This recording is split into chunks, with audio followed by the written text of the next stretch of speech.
Φίλοι μας, καλώς ορίσατε σε ακόμα ένα podcast 19-19. Έτσι. Σήμερα είμαστε πολύ χαρούμενοι γιατί έχουμε κοντά μας τον Κώστα Καρακασίδη. Έλα ρε παραγωγή, τι σε φέραμε εδώ? Κάνε λίγο χαμό. Καλώς ήρθες, Κώστα. Καλώς σας βρήκα, παιδιά. Καλώς ήρθατε στη Θεσσαλονίκη. Να πούμε ότι είμαστε στα Family Apartments στην Πηλαία. Σωστός. Και ευχαριστούμε πολύ και για την φιλοξενία εδώ σε αυτόν τον πολύ όμορφο χώρο.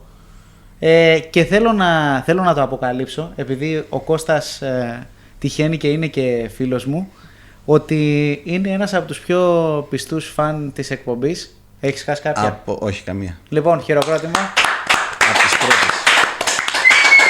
Κερδίσεις μια δωροπιταγή. Πιστός φαν της ορχήστρας.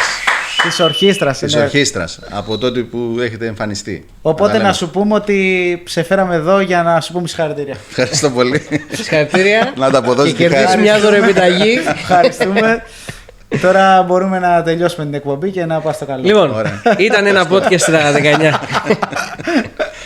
Τέλεια. Λοιπόν, να σε πιάσουμε από την αρχή. Να με πιάσετε από την αρχή. Να σε πιάσουμε μάλλον πριν πούμε για εσένα. Να πιάσουμε από το κύριο project, ας πούμε, που ασχολείσαι, Ναι. που είναι ο ποντιακός στίχος. Ναι, Και εγώ να ρωτήσω για κάποιον που μπορεί να μην ξέρει, τι είναι ο ποντιακός στίχος? Ποντιακός στίχος πλέον είναι μια ιστοσελίδα στην οποία φιλοξενούνται οι στίχοι της ποντιακής δισκογραφίας. Καταγράφουμε όλους τους στίχους της ποντιακής δισκογραφίας, από τους πιο παλιούς μέχρι τους πιο τελευταίους που βγαίνουν στο σήμερα.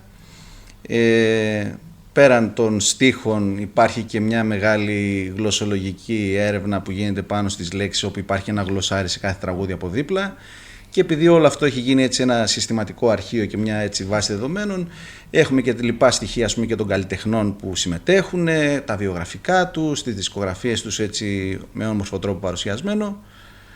Οπότε είναι κατά βάση αυτό. Κάτι το οποίο βοηθάει και εμάς να το πούμε και αυτό στην εκπομπή, γιατί για πολλούς καλεσμένους, ειδικά μουσικούς που έχουν να κάνουν με την ποντιακή μουσική, αντλούμε στοιχεία για τα βιογραφικά τους από τον ποντιακό στίχο, από την ιστοσελίδα. Ναι. Η ιδέα πώς προέκυψε? Η ιδέα έχει προκύψει χρόνια πριν ξεκινήσει η υλοποίησή της. Φαντάζομαι εσύ το γνωρίζεις ότι πρώτα ήταν σαν ομάδα στο Facebook, αλλά σαν σκέψη υπήρχε χρόνια μεταξύ έτσι, φίλων και γνωστών που συζητούσαμε, παιδιά έτσι που ασχολιόμαστε με την ποντιακή μουσική. Όταν ψάχναμε, ας πούμε, και εμείς να βρούμε στίχους και δεν μπορούσαμε να βρούμε, ή ρωτούσαμε από εδώ από εκεί και λέγαμε κάτι πρέπει να γίνει, κάπου να υπάρχει μια συστηματική καταγραφή, κάπου να πηγαίνουμε να τα βρίσκουμε. Γιατί πολλές φορές ξαναρωτούσαμε τα ίδια πράγματα και μετά από μήνες, παιδί μου, παρότι το είχαμε βρει, το ξαναψάχναμε μετά από μήνες. Κάποια στιγμή είδα και απόειδα, να το πω έτσι, και το πήρα απόφαση και λέω θα ξεκινήσω να κάνω μια ομάδα στην αρχή στο Facebook.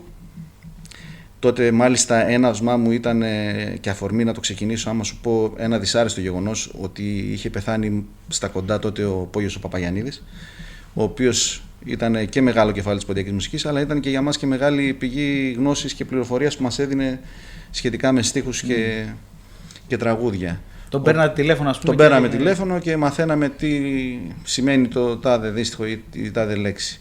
Οπότε είπα, δεν γίνεται να πάμε έτσι και δεν έχουμε άλλο περιθώριο να χάνουμε κι άλλους ανθρώπους τέτοιους γνώστες. Ας το ξεκινήσω τώρα και όπου βγει. Και κάπως έτσι ξεκίνησα στην αρχή την ομάδα. Στα 2 χρόνια πάνω η ομάδα έγινε πλέον ιστοσελίδα και τώρα είμαστε στα 4,5 με 5 κοντά χρόνια. Στον επόμενο μήνα κλείνουμε 5 χρόνια λειτουργίας και υπάρχει συνολικά να τα εκατοστήσετε. Μιας και λες τώρα ομάδα, επειδή οι περισσότεροι όταν σκέφτονται τον ποντιακό στίχο σκέφτονται εσένα. Δηλαδή είσαι ο Μίστερ Ποντιακός στίχος. Αυτό τώρα πρόσφατα. Ενώ ότι παλιότερα όσο ήταν ομάδα, αν το θυμάσαι κιόλας, ήταν γενικά πολύ πιο στην ανωνυμία όλο αυτό. Δηλαδή και έτσι το επικοινωνούσα προς τα έξω, ότι είμαστε ομάδα. Δεν ήξεραν οι περισσότεροι ότι είμαι εγώ από πίσω. Αυτή την ερώτηση θα ήθελα να σου κάνω. Δηλαδή τώρα ποια είναι η ομάδα του ποντιακού στίχου? Υπάρχει ένας πυρήνας? Υπάρχει πυρήνας, υπάρχει, ναι. Και από την αρχή υπήρχε. Δηλαδή στην αρχή απλά αλλάξανε τα πρόσωπα με την πάροδο των χρόνων. Άλλοι δεν μπόρεσαν να συνεχίσουν να συνεισφέρουν στο ίδιο επίπεδο και άλλοι μπήκανε πιο τελευταία. Τώρα, ας πούμε, ο κύριος πυρήνας αυτής της ομάδας σε επίπεδο καταγραφής είμαι εγώ, η Κωνσταντίνα Ιαβραμίδου από την Αυστραλία, η φίλη μας η κοινή, ο Βασίλης ο Γεωρανίδης, ο οποίος ξεκίνησε το παιδί αρχικά να με βοηθάει με τις μεταφράσεις με τα τουρκικά και εν συνεχεία μπήκε και ενσωματώθηκε και κάνει και πολλή δουλειά και με προσωπικές καταγραφές δικές του. Εννοείται ο κουμπάρος μου ο Κώστας που έχει το τεχνικό το κομμάτι της ιστοσελίδας μπροστά, ο Κώστας Γεωργιάδης.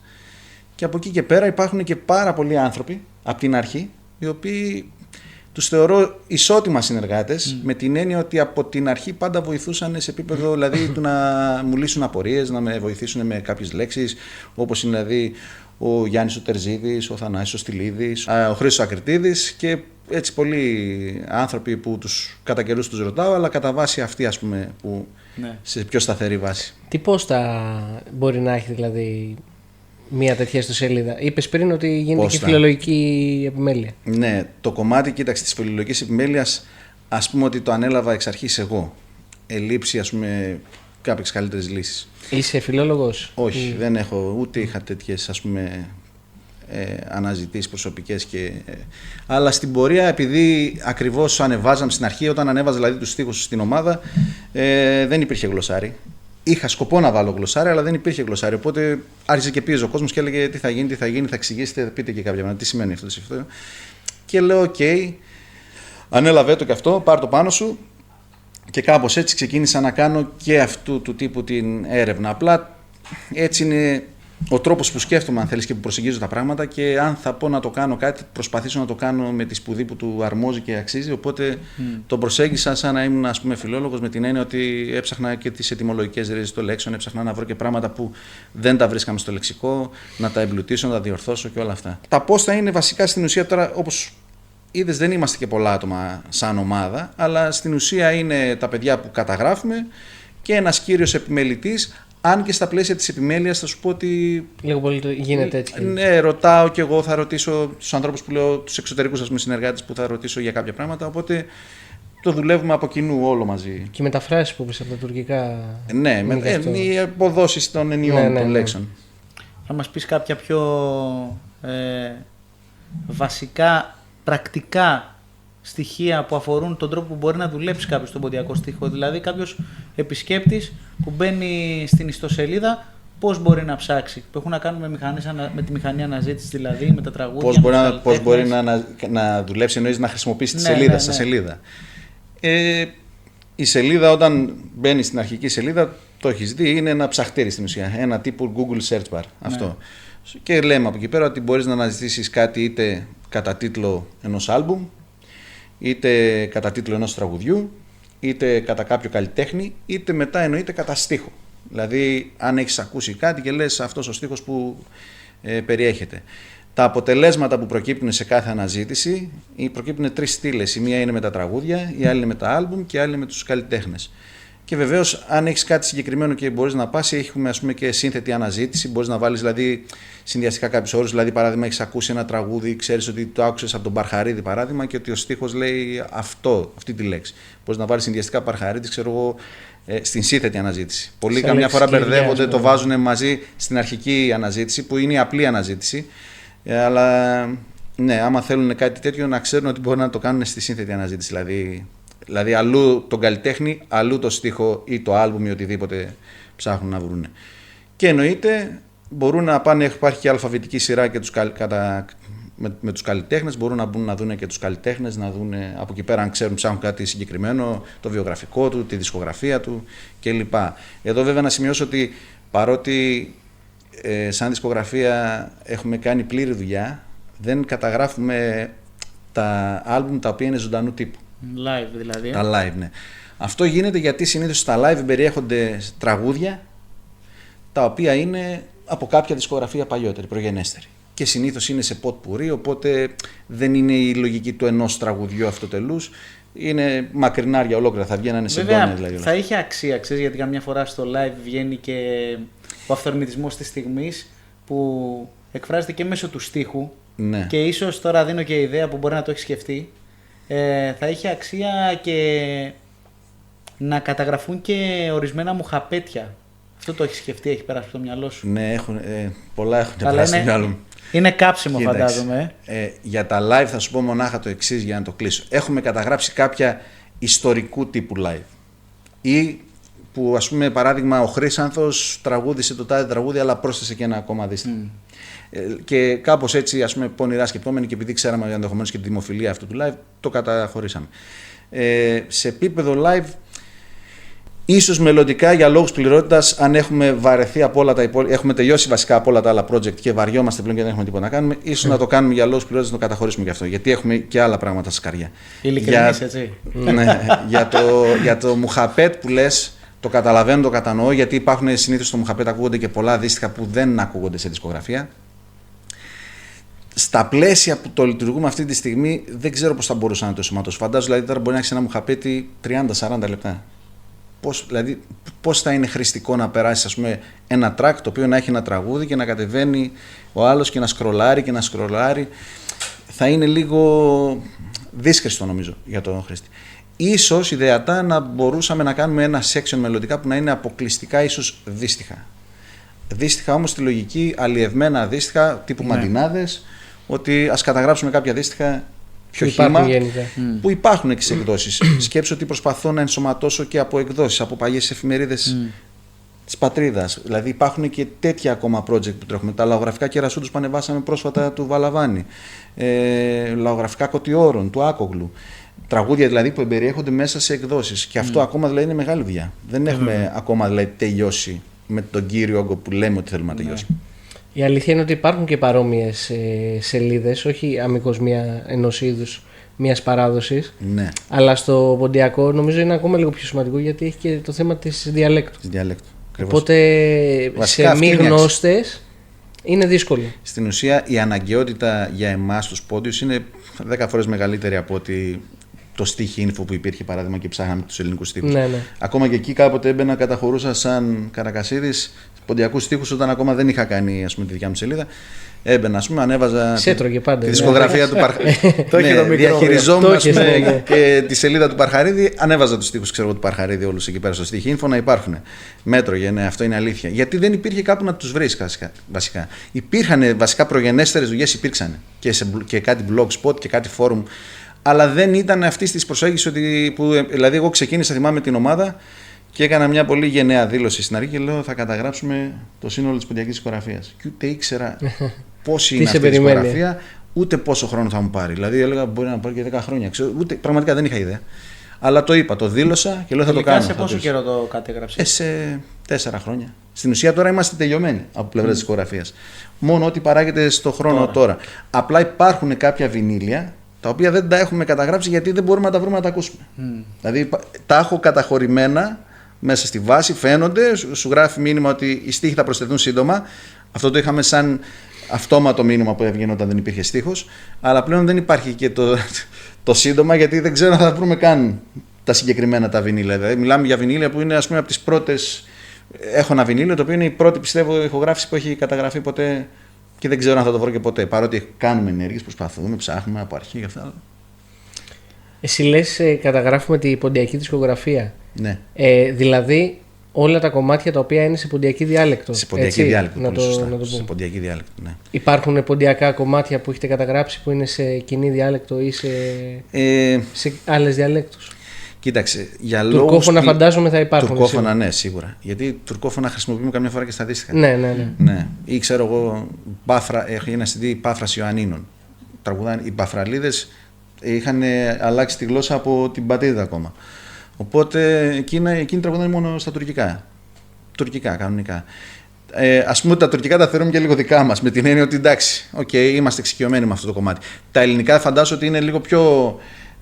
Με αυτή την έννοια, όχι ξένα ως προς τη δικιά μας προσέγγιση, αλλά λες περισσεύει ο λόγος, περιτεύει δηλαδή να το γράψω, γιατί θα το καταλάβει ο καθένας, δεν υπάρχει λόγος. Έχω γράψει, θυμάμαι, μόνο στα αντίφωνα κάτι ψαλμοδίες του Αλέξη. Και αυτό είναι το μόνο, επειδή το έχουμε συζητήσει νομίζω, ναι. Είναι το μόνο μη ποντιακό νομίζω που. Ναι, δηλαδή θυμάμαι, αν έχω προσθέσει νομίζω κάτι τέτοια. Δηλαδή, ίσως κάποιους ψαλμούς που έχουν βάλει κάτι από εκκλησιαστικούς ύμνους και κάτι τέτοια και τα βάζω για λόγους πληρότητας και αυτά. Βέβαια, για λόγους πληρότητας, το τι θεωρείται ποντιακή διάλεκτος είναι μεγάλη κουβέντα. Εντάξει, δεν ξέρω αν θέλετε να το ρωτήσετε. Αυτό δηλαδή είναι και λίγο ταυτοτικό το τι καταγράφουμε εν τέλει. Ναι, βεβαίως. Δηλαδή και σύγχρονη δισκογραφία που δεν είναι παραδοσιακή, φαντάζομαι. Θα τα ρωτήσουμε. Όχι, φαντάζομαι, ξέρουμε κατά κόρη. Ναι, αυτό λέω ότι αυτό είναι άλλη κουβέντα μεγάλη. Τις ερωτήσεις μετά. Θέλω να ρωτήσω κάτι άλλο όμως εγώ. Παίζεις μουσική? Παίζω, ναι. Ωραία. Τι παίζεις, αν επιτρέπετε, δεν το ξέρω. Εγώ είμαι πνευστός. Έχω ξεκινήσει από γυμνάσιο, λύκειο μάλλον. Είχα ξεκινήσει με. Βασικά είχα πάει 2-4 χρόνια, έκανα πλήκτρο, αρμόνιο. Τελείωσα θεωρία, πήρα αυτά. Εκείνο όμως το παράτησα, το άφησα. Εκ των υστέρων αυτοδίδακτα ξεκίνησα με φλογέρα. Φλογέρα και ζουρνά, στα ποντιακά όμως εντελώς. Και για κάποια χρόνια ας πούμε ότι το δούλεψα κιόλας, δηλαδή ήμουνα και στα πανηγύρια και σε αυτά. Άρα θέλω να πω, έχεις και τη μουσική και το στίχο, έχεις και τα δύο. Ναι. Οπότε εγώ να σε ρωτήσω προβοκατόρικα και ανελαίητα. Τι είναι πιο σημαντικό, αν μπορούμε να πούμε ότι είναι κάτι πιο σημαντικό στη παραδοσιακή μουσική, ο στίχος ή η μουσική? Αν μιλάμε τώρα μεταξύ των δύο, έτσι σαν αυτό, θα σου πω το στίχο. Σαν πιο ταυτοτικό στοιχείο βασικά. Προφανώς και τα δύο είναι σημαντικά, έτσι. Δηλαδή τώρα για να πεις κάτι ότι είναι παράδειγμα ότι έχει μια ταυτότητα ποντιακή, προφανώς και μουσικά πρέπει να φέρει κάποια στοιχεία ρυθμικά, μελωδικά, γραμμές και αυτά που να είναι ποντιακό και εννοείται στιχουργικά. Αλλά αν αφαιρέσει το στίχο, παράδειγμα, εγώ λέω μια αυτή η κλασική έτσι, διατύπωση που λέω είναι ότι ας πούμε, επειδή η μουσική τη θεωρώ κατεξοχήν τέχνη της επιρροής, θεωρώ ότι και εναλλάσσεται πολύ πιο ραγδαία, ας πούμε, παράδειγμα από ότι αλλάζει μια γλώσσα. Δηλαδή στη γλώσσα παίρνεις δάνειες λέξεις, εννοείται, ενσωματώνεις άλλες, επινοείς άλλες, όταν μιλάμε για μια ζωντανή ειδικά γλώσσα.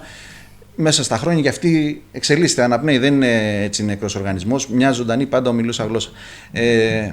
Αλλά θεωρώ ότι οι ρυθμοί που αλλάζει μια γλώσσα δεν είναι σίγουρα οι ρυθμοί που αλλάζει μια μουσική. Δηλαδή αυτό το βλέπουμε από τις καταγραφές του 30 μέχρι σήμερα στα ποντιακά, πόσο έχει αλλάξει και ενδεχομένως θα το βλέπαμε και αν ξέραμε, είχαμε καταγραφές και του 1800 με το 1900 που ας πούμε εκείνο έχουμε σαν σημείο αναφοράς αρχές του προηγούμενου αιώνα, που πολύ πιθανό να μας εξέπλητε αυτό που θα ακούγαμε του τότε. Ναι. Οπότε σε αυτά τα πλαίσια θεωρώ ότι πιο ταυτοτικό στοιχείο είναι η γλώσσα. Οπότε σε αυτά τα πλαίσια το θεωρώ λίγο παραπάνω σε επίπεδο αυτής της ερώτησης που με ερώτησε, δηλαδή σαν ισοζύγιο. Ωραία, για να το κλείσουμε το κομμάτι του ποντιακού στίχου, μας είπες και λίγο πριν ότι έχεις ήδη καταγράψει τα λαογραφικά Κερασούντος και τώρα επίκειται και το έργο του Άγουγλου, τα λαογραφικά Κωτιώρων, αντίστοιχα. Θα δούμε κάτι άλλο καινούριο στον ποντιακό στίχο? Από πλευράς υλοποιήσεων δεν ξέρω, πολλά έχουμε κατά νου. Κάποια εξαγγελία. Θέλω να κάνω μια εξαγγελία που αφορά και σένα. Το ένα το γνωρίζεις κιόλας. Ας μην προσποιούμαστε μπροστά στις κάμερες. Ο Χάρης δεν το γνωρίζει όμως και ο Χάρη, λοιπόν, άκουσα να ξέρεις ότι εμείς θέλουμε σταδιακά να ενσωματώσουμε και παρτιτούρες μουσικές. Αυτή τη στιγμή δηλαδή έχουμε κάνει μια υλοποίηση πάνω στον ποντιακό στίχο που μπορείς να πατήσεις ένα κουμπάκι, να κατεβάσεις PDF το στίχο όπως έχει το τραγουδίο, απευθείας να το χρησιμοποιήσεις, ξέρω εγώ, σε τάμπλετ, σε εκτύπωση, να το κάνεις οτιδήποτε. Έτσι, με την αντίστοιχη λειτουργία, θέλουμε σταδιακά να ενσωματώσουμε και παρτιτούρες μουσικές, όπου μπορεί κάποιος να κατεβάζει.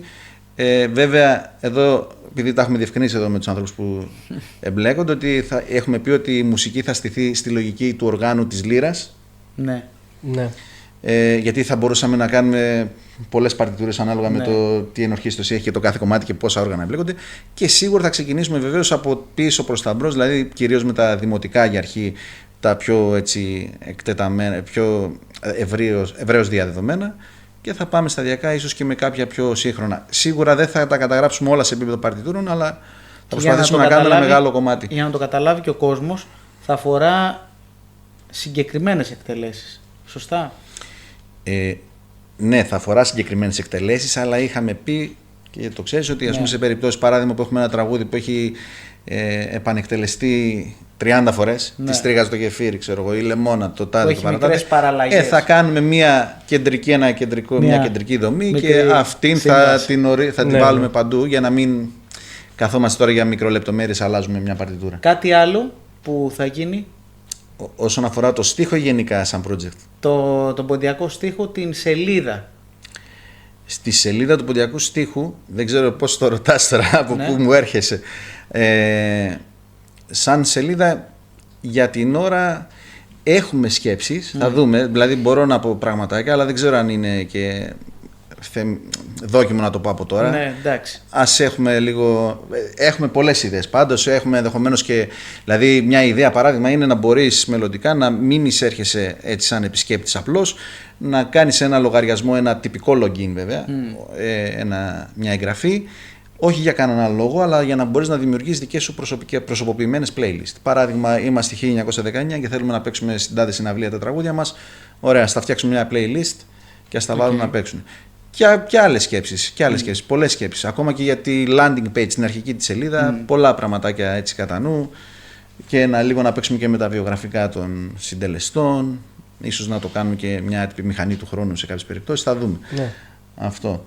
Αλλά σε επίπεδο τώρα άλλων project, δεν ξέρω αν έχεις να ρωτήσεις παρακάτω, ξέρεις καλά ότι υπάρχει και το λεξικό, το οποίο δουλεύουμε και είμαστε σε φάση που Πότε τελειώνει αυτό? Το λεξικό. Κοίταξε, υπό μία έννοια, ας πούμε, η κύρια δουλειά που θα μπορούσε ακόμα και τώρα να είναι πάνω, ας πούμε ότι έχει τελειώσει. Δηλαδή, αν πούμε ότι έχουμε ένα λίμα και τις έννοιες του, αυτό έχει τελειώσει. Αυτό που δεν έχει τελειώσει είναι αυτό που θέλουμε να το πάμε εμείς για να κάνουμε κάτι το οποίο να έχει αξία στο σήμερα παραπάνω, που θέλουμε να προσθέσουμε, ας πούμε, και το προφορικό το κομμάτι, δηλαδή κάποιος να μπορεί να ακούσει, να ξέρει πώς προφέρει τη λέξη και όχι απλά να το γράφουμε, να του το δίνουμε και ηχητικά να τα ακούει, και πολλά ακόμα πάνω εκεί πέρα, δηλαδή τα οποία να είμαστε καλά, να έχουμε την υγειά μας και πιστεύω θα τα δούμε μπροστά μας. Να ρωτήσω κάτι άλλο και για το τέτοιο, για να δεις τώρα πώς παίζεται η μπάλα. Τι τρίπλα θα του κάνω. Λοιπόν, επειδή γράφεις και βιογραφικά των καλλιτεχνών στο ποντιακό στίχο, και επειδή σε σένα έχεις γράψει μόνο από τη Θεσσαλονίκη και το πότε είσαι γεννημένος. Γιατί? Αυτό είναι... Κοίταξε, όταν ξεκίνησα είχα πει την ομάδα, πραγματικά σας το λέω, ότι δεν ήθελα να ξέρει κανείς ποιος είμαι εκεί. Και ένα κομμάτι μπορώ να το αποδώσω, ας πούμε, στο ότι ήθελα να φαίνεται ότι υπάρχει και μια όντως ομάδα πίσω από μένα. Δηλαδή δεν είμαι ένας άνθρωπος αποκλειστικά, παρότι είμαι ένας άνθρωπος που συγκεράζω την πληροφορία και τη φέρνω εδώ σας. Και απ' την άλλη, και επίσης δεν ήθελα να στην αρχή πρόσεξε να δεις, όταν ξεκινούσα και ανέβαζα στην ομάδα του Facebook, φοβόμουν ότι θα βγει κόσμος και θα πει γιατί καταγράφετε για τόσο καιρό, παράδειγμα, τον τάδε καλλιτέχνη. Ναι. Γιατί εγώ είχα πει ότι θα τους γράψω όλους, αλλά προφανώς λέω μέχρι να φτάσω να περάσω. Θα νομίζουν ότι έχω θέμα, ότι ξέρεις, ότι ανεβάζω προσωπικές επιλογές. Οπότε έλεγα άστο, γιατί αν αρχίσω και το κάνω επί προσωπικού, θα έχω και πόλεμο επί προσωπικού. Ή θα σου λέει, κοίταξε, ο Καρακασίδης του αρέσει ο τάδε ο καλλιτέχνης, ο Αμαραντίδης, και ανεβάζει μόνο το Αμαραντίδη, ξέρω εγώ. Ενώ δεν ήταν αυτός ο σκοπός μου. Οπότε έκανα έναν λογαριασμό πιο απρόσωπο, τον ποντιακό στίχο που έκανε και τις αναρτήσεις, και έτσι το δούλευα. Και ειλικρινά είμαι και ένας άνθρωπος, για όσους με γνωρίζουν, που θέλω να διατηρώ χαμηλούς τόνους. Δηλαδή δεν μου αρέσει και τόσο η αυτοπροβολή. Αυτό δηλαδή το λέω πολύ ειλικρινά. Ο κύριος λόγος ήταν ότι δεν θέλω να είμαι ο ποντιακός στίχος δηλαδή πίσω από αυτό, αλλά δεν θέλω να φαίνομαι και ποιος και τι και να φαίνεται ότι πέρι αυτό λόγο ή λέω πράγματα για μένα. Ωραία, αφού δεν σου αρέσει η προβολή, πάμε να σε ρωτήσουμε τώρα για σένα. Να μας πεις για... Παγίδα ερώτηση. Πες κι άλλα. Λοιπόν, και κάποιος να καταγράψει το βιογραφικό του για να το βάλουμε στον ποντιακό στίχο. Από αύριο. Και να πούμε και τα μυστικά που μας έλεγες πριν. Ναι. Τα γκόσιπ. Να μας πεις για την καταγωγή σου λίγο. Ναι, η καταγωγή και για το σπίτι επίσης, κατά πόσο έπαιξε ρόλο στο να αρχίσεις να ασχολείσαι. Ναι, προφανώς έπαιξε τεράστιο ρόλο, γιατί και από τους δύο γονείς μου και από τους 4 παππούδες μου έχω ποντιακή καταγωγή. 100%. 100%, ναι. Εγώ γεννημένος, μεγαλωμένος εδώ Θεσσαλονίκη είμαι. Στην Τούμπα μεγάλωσα. Παουτζής, φόλα. Να η ερώτηση, δεν την κλειτώσα. Κάθεσαι ανάμεσα σε δύο αεκτζίδες. Έχουμε και τα... Ένας είναι για λατζή βέβαια. Ανάμεσα σε εξήδηση είμαι εδώ πέρα. Ναι. Μόνο. Εντάξει, κοίταξε να σου πω κάτι. Αν εξαιρέσετε το τελευταίο. Ναι. Αν εξαιρέσετε. Να πούμε ότι έχουμε. Και σε εκτζήσει είσαι, ρε. Έχουμε support Λάζαρο Πασαλίδη, παιδιά, εδώ στα παρασκήνια. Καλά. Εγώ πάντως όταν μεγάλωνα, ας πούμε, σαν ΠΑΟΚ, αν εξαιρέσετε το beef των τελευταίων ετών, πάντα τους αξίζεις όλοι σαν ξαδέρφια μου. Πάντα. Και το σόι μου στην Αθήνα αξίζεις όλοι. Και εμείς. Τους παουτζίδες. Θέλω να πω αν εξαιρέσεις το beef. Δώστε με ένα μικρόφωνο. Ναι. Στο τέλος θα του δώσουμε μικρόφωνο. Ωραία. Τι ρωτήσα. Εδώ μεγάλωσα. Η καταγωγή. Ο πατέρας μου είναι από το Κιλκής, από ένα χωριό του Κιλκής, Πλατανιά Κιλκής. Η μητέρα μου είναι από το Δαφνόντα της Ξάνθης. Ορντουλής από τη μια πλευρά, Σερεανέτες από την άλλη. Περιοχές καταγωγής στον Πόντο, σου λέω. Καλά κάνεις και τα λες. Ναι, τα εξηγώ εδώ στο χάρι λίγο παραπάνω. Ναι. Δεν θα είναι από την Πελοπόννησο. Ορντού η κωτή που λέμε και Σερίανα, τέλος πάντων, Σερίανα με την προφορά. Είναι πιο κεντρικά. Λοιπόν, από εκείνη η καταγωγή μου. Εντάξει, είχα την τύχη μάλλον να ζήσω και τους 4 παππούδες. Αλλά είχα και τη μεγαλύτερη τύχη, θα πω, να ζήσω και την προγιαγιά μου από τη μητέρα μου την πλευρά, του παππού μου τη μητέρα, η οποία μιλούσε μόνο ποντιακά. Και στο χωριό, επειδή πηγαίναμε συνήθως στο Δαφνόνα Ξάνθης τα καλοκαίρια μας εκεί, επειδή είχε πιο ωραία φύση, είναι ορεινό χωριό και έχει και τον Έστω που περνάει από εκεί δίπλα. Οπότε τα τρίμηνα τα έβγαζε εκεί πέρα. Όπως καταλαβαίνεις, υπήρχε μεγάλη τριβή με την προγιαγιά. Μιλούσαμε. Υπήρχε δηλαδή αυτή η επαφή. Οι γονείς μου πάντα ήταν. Πώς το πω. Θετικοί προς κάτι το οτιδήποτε ποντιακό, σου περνούσαν αυτή την ταυτοτική την έννοια ότι ξέρεις, είμαστε πόντι, αυτό επάκους είναι ποντιακό. Και μάλιστα δεν ήταν και τόσο επιλεκτικοί ως προς το τι θα ακούσουν εκείνα τα χρόνια. Εγώ δηλαδή βγήκα πολύ πιο επιλεκτικός εκ των υστέρων παρά τι ακούγαν οι δικοί μου. Μιλάγαν όλοι ποντιακά λοιπόν. Μιλάγανε κυρίως μιλούσα με την προγιαγιά μου. Ούτε καλά και οι παππούδες μου δηλαδή όταν εγώ άρχισα να κάνω την προσωπική αναζήτηση από το γυμνάσιο και μετά. Προσπαθούσα να ξεκινήσω τις κουβέντες με αυτούς. Ξέρανε, όλοι καταλάβαινανε, ακόμα και οι γονείς μου δηλαδή μιλάνε και ξέρουνε, αλλά δεν τα μιλούσανε. Δηλαδή δεν είναι ότι το είχα σαν βίωμα τόσο καθημερινό. Απλά έψαξα δηλαδή από το γυμνάσιο και μετά όταν έκανα, ας πούμε, την αλλαγή στα ακούσματα, τη στροφή προς το ποντιακό πιο έτσι άμεσα και έπεσα με τα μούτρα. Και τις παρέες μου ακόμα δηλαδή που τις έψαχνα και τις έβρισκα ήταν σε αυτά τα πλαίσια. Οπότε, τότε έμαθες ποντιακά δηλαδή εσύ. Τότε έμαθα σίγουρα και με τους συλλόγους βεβαίως που πήγα μετά εκ των υστέρων, που ήμουνα και στο Φάρο Ποντίων που είχαμε πρόεδρο ένα από τους μεγαλύτερους λαογράφους που έχουν περάσει στο ποντιακό, αν όχι ο μεγαλύτερος, το Στάθη τον Ευσταθιάδη. Είχαμε τη χοροδία, διαβάζαμε από τότε τραγούδια, είχα δηλαδή την επαφή με το γραπτό, με το στίχο πώς είναι, με όλα αυτά, οπότε ναι. Και είχα πάντα αυτό το ενδιαφέρον, παιδί μου, τη φλόγα μέσα μου και τη δίψα για να μάθω. Είπες πριν ότι όταν ξεκίνησες την ομάδα στο Facebook, ναι. Το έκανες και απρόσωπα για να μην και σε κατηγορήσουν τυχόν για τις προτιμήσεις σου μουσικά. Οπότε θέλουμε να μας πεις ποιες ήταν οι προτιμήσεις σου μουσικά όταν να το αποκαλύψεις τώρα. Νομίζω ότι καλό είναι να μην αποκαλύψεις. Δεν χρειάζεται. Το λέω και πιο χαλαρά αυτό. Δηλαδή τι άκουγες, τι σου άρεσε να ακούς. Σου άρεσε κάποιος να ακούς που τον είχες και πρότυπο. Λοιπόν, ναι. Σχετικά, κοίταξε. Με τα ακούσματά μου η αλήθεια είναι δεν θα ήθελα τόσο πολύ να επεκταθώ. Αν και περίπου γνωρίζεις ότι είμαι λίγο του παραδοσιακού, της παραδοσιακής προσέγγισης. Αλλά είχα και την τύχη εκείνη την εποχή, ρε παιδί μου, όταν έκανα την εσωτερική μου αναζήτηση και ας πούμε ντρίφεις μες στα ποντιακά, να έχουμε τότε μέσα στην οικογένεια στο σόι μας να μπει, ας πούμε, ο Αλέξο Παρχαρίδης, Σάγα Μπρος, και τότε επειδή ακριβώς έφαγα πάρα πολύ χρόνο μαζί του να συζητάμε, να καταγράφω δύστιχα κλπ. Θα σου πω ότι σίγουρα ένας από τους ανθρώπους που άκουγα και αγαπώ και ακούω, ας πούμε, μέχρι και σήμερα είναι ένας ο Αλέξης. Και υπάρχουν πολλοί. Η αλήθεια είναι ότι και Στάθη Νικολαίδη ακούγαμε εκείνη τα χρόνια και τι να πω, και τον Γιώργο τον Αμαραντίδη, έτσι, τον Γιώργο τον Σοφιανίδη. Είχαμε γενικά, θα σου πω κάτι, ότι και είναι πολύ ειλικρινές αυτό, παρότι τώρα δηλαδή αν αρχίσω την ονοματολογία πιστεύω θα ξεχάσω και κάποιον, αλλά ένα καλό τραγούδι δεν με απασχολεί από ποιον είναι. Δηλαδή ας είναι από όποιον θέλεις καλλιτέχνη. Το εκτιμώ το εξίσου σαν να είναι από κάποιον που αγαπώ. Δεν έχω, δηλαδή, δεν βάζω, πώς το πω έτσι, ταμπέλες και κατευθείαν φραγμό και δεν τα ακούω γιατί είναι ο τάδε ή είναι ο παρατάδε. Αυτό. Επειδή έχεις και πρωινή δουλειά, χώρια από το στίχο, και ο στίχος φαντάζομαι ότι έχει αρκετή δουλειά, έτσι. Ναι. Πώς συνδυάζονται αυτά τα δύο?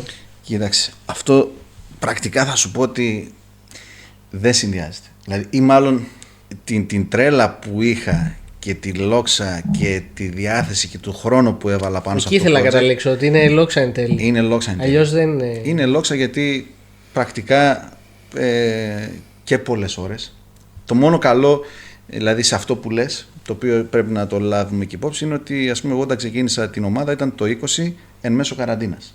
Οπότε γυρνούσε σπίτι σου από τη δουλειά. Δεν είχε τίποτα άλλο. Και δεν είχε τίποτα. Είχε το άλοθη να καθίσει μέσα. Ναι. Οπότε καθόμουν και έγραφα. Και μάλιστα επειδή τότε είχα καθίσει, είχα μετρήσει πόσα τραγούδια, ας πούμε, έχει το τάδε blog, ξέρω, που έχει τα περισσότερα τραγούδια, 250.